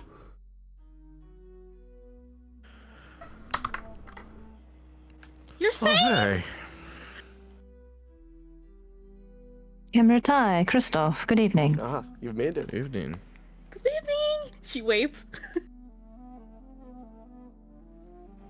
See, I give her an offer, but it'd be like, she's just too bloody innocent. Hmm? What happened? It'd be like shagging a puppy. Oh my goodness. I mean, you've shagged a cat before. Oh, fuck off, Pucker. Offer for what? Best we not interrogate that line of thought. So, just so that we're all on the same page, please leave Sadie well to her devices. She will not be pleased to speak with any of us. Yes. And So- Subyon, he's safe too? Precisely. Yesterday didn't happen. Oh. But those of us of an elevated persuasion, a common term is night folk, I believe. The more nighty folky you are, the more you may recollect. Oh. You all probably remember everything. Mr. Ghoulie Pants here has a vague recollection. I tried my damnedest to make sure Sadie forgot it all happened. And I think you might have knocked all the sense out of Bjorn, and he won't believe he got his ass beat anyway, so we might be good on that front. But just in case, give him a wide berth. Alright, stay away from them. Got it. She gives a thumbs up. I rarely leave Fantasia anyway. Well, And is there any lingering effect on the agreement that we made? Oh, that's full impact and all, yes. I mean, physically in that location. Is it as conspicuous? Oh, no. That disappeared right after she did it. Oh, good. But the pact is sealed and it's written into the earth itself. Yes, I understand. What pact? They're going to be having us spread joy, whimsy, and wonder to the world. Really? really? Yes. You too? She looks like Kristoff. Why do you... Yes, me too. That's amazing! She keeps a really, really big smile. Not sure if I should be offended that you're so surprised. Well, I'm just Alright. happy that he's doing this now. Right, Kristoff? Don't think Christoph is against the arts or the expression of emotion. I thought Kristoff just liked to lay around Whimsy? doing nothing. Oh my goodness. Shall I give you some space to deal with this domestic dispute? Oh. Oh, I didn't mean it that way. No. I thought, like, you just enjoy it. Oh dear. Lord, give me strength or a drink right now. Pauline, Why? Pauline, What's going on? I think they're us. Shite, I think you're right. What do you mean by that? You know, roommates. Oh. Can't get yes, rid of we each live other even together. if they wanted to. Yes, that does Yes. sound accurate. Can't really... Don't have any idea how accurate it is. You want to get rid of me?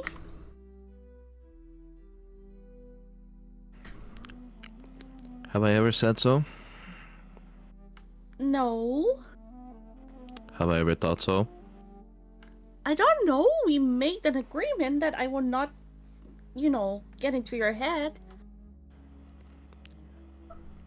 Good, keep it that way. There's a difference between seeking something out and being saddled with something, but that doesn't mean that being saddled with it is not welcome. Well, I'm quite happy at where we are right now. I'm glad to hear that. She gives a big grin. And it's not just us. Like, there's someone else too. She looks at his brother quietly. Do I roll? Sure, why not? I don't know that I should be privy to okay. such details. Is he content? They're just sort of staring. Judgmentally. Give him a big grins too. He rolls his eyes. I Evelyn cast a glance at Pauline after she said that. I do have to ask, because, well, was right after woke up, was making a quick inventory check just to make sure everything. I seem to have an extra horse. What's up with that? Well, I sent everything back to where it belonged and who it belonged to. Huh? The horse that you sold? Yes. Well, the horse clearly didn't think he sold it, so... Aww. That or the horse liked the well- other horse more than it liked the guy it was sent to? I'm not sure. Horses are weird. A former new owner be aware of this fact, because that would be horse thievery, which the punishment is death. You might want to get that back to them. Yes, that would be a priority. Or maybe we can buy it back because it seems like the horse loves you more.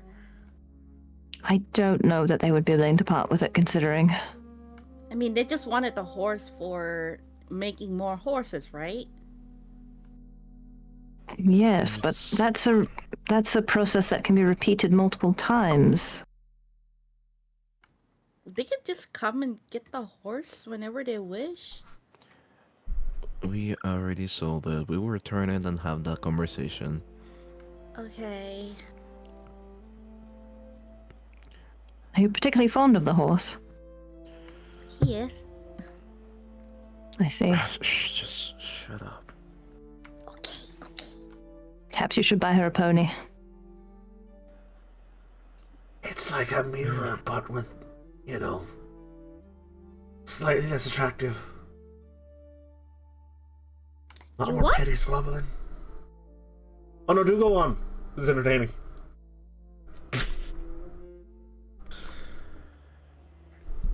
Well, Evelyn's smirking. I thought I was going to get a cat at home, but that's fine. Oh.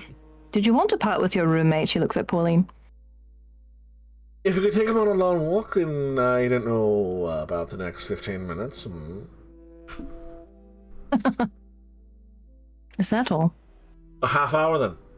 Full hour. It's not. Rest of the night. It's not the same now. Now that I know what the cat actually is.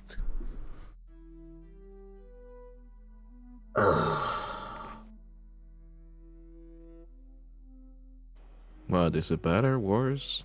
Look, I'm an outdoor cat, first of all. It's not right. It's not right. It's like.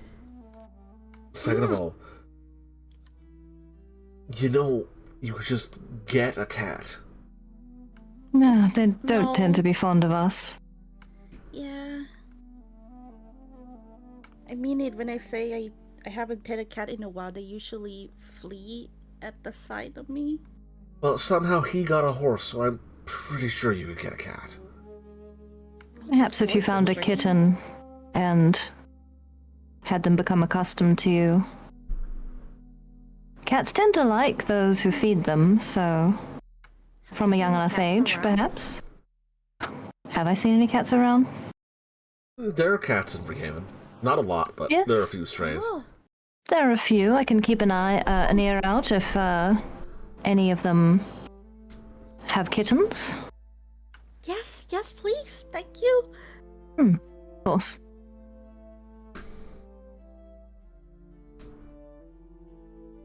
Ah, that said, Evelyn. Yes. Would you happen to have a priest who can consecrate something. Of course. May I borrow him? Yes. Oh, thank you. He's at the chapel. You can make arrangements with him. Now that the town is not panicking about strange sights, I'm sure he'll have time on his hands. He can arrange something with you. Yes, I'm afraid we can't just simply take a breather yet. We still have to take care of a missing person and particular shadow. A shadow, you say? Yes, so, I don't think this is a conversation to be had here. okay. Also, you just helped, prevent the world from going topsy-turvy, or at least making a town disappear. How about you take a night off? I don't know if we have enough time for that. I'm not sure if Kemritai understands the definition of rest. Don't you all live forever? Yes, but the evil also keep acting as well. Well, It's... this is, your ghoul's bar. Christoph, is there a room we can go and discuss? I can ask if the attic is available or something. Just hold that thought. Okay. Just gonna look at Yeah. the other two face. Sorry. Also, out of character, I assume that the bar is lively enough that people aren't hearing us openly talk about how we're vampires and shit. Noise, and you're in like a conspiratorial enough little gathering that people will not be eavesdropping on your bullshit. Okay. By the way, Pauline looks at Kemrutai just with the biggest angry glare. Darrow leads you upstairs to a private room, and as you move upstairs, you hear calling back from you. What's a good word for this? Oh, I'm taking her view away.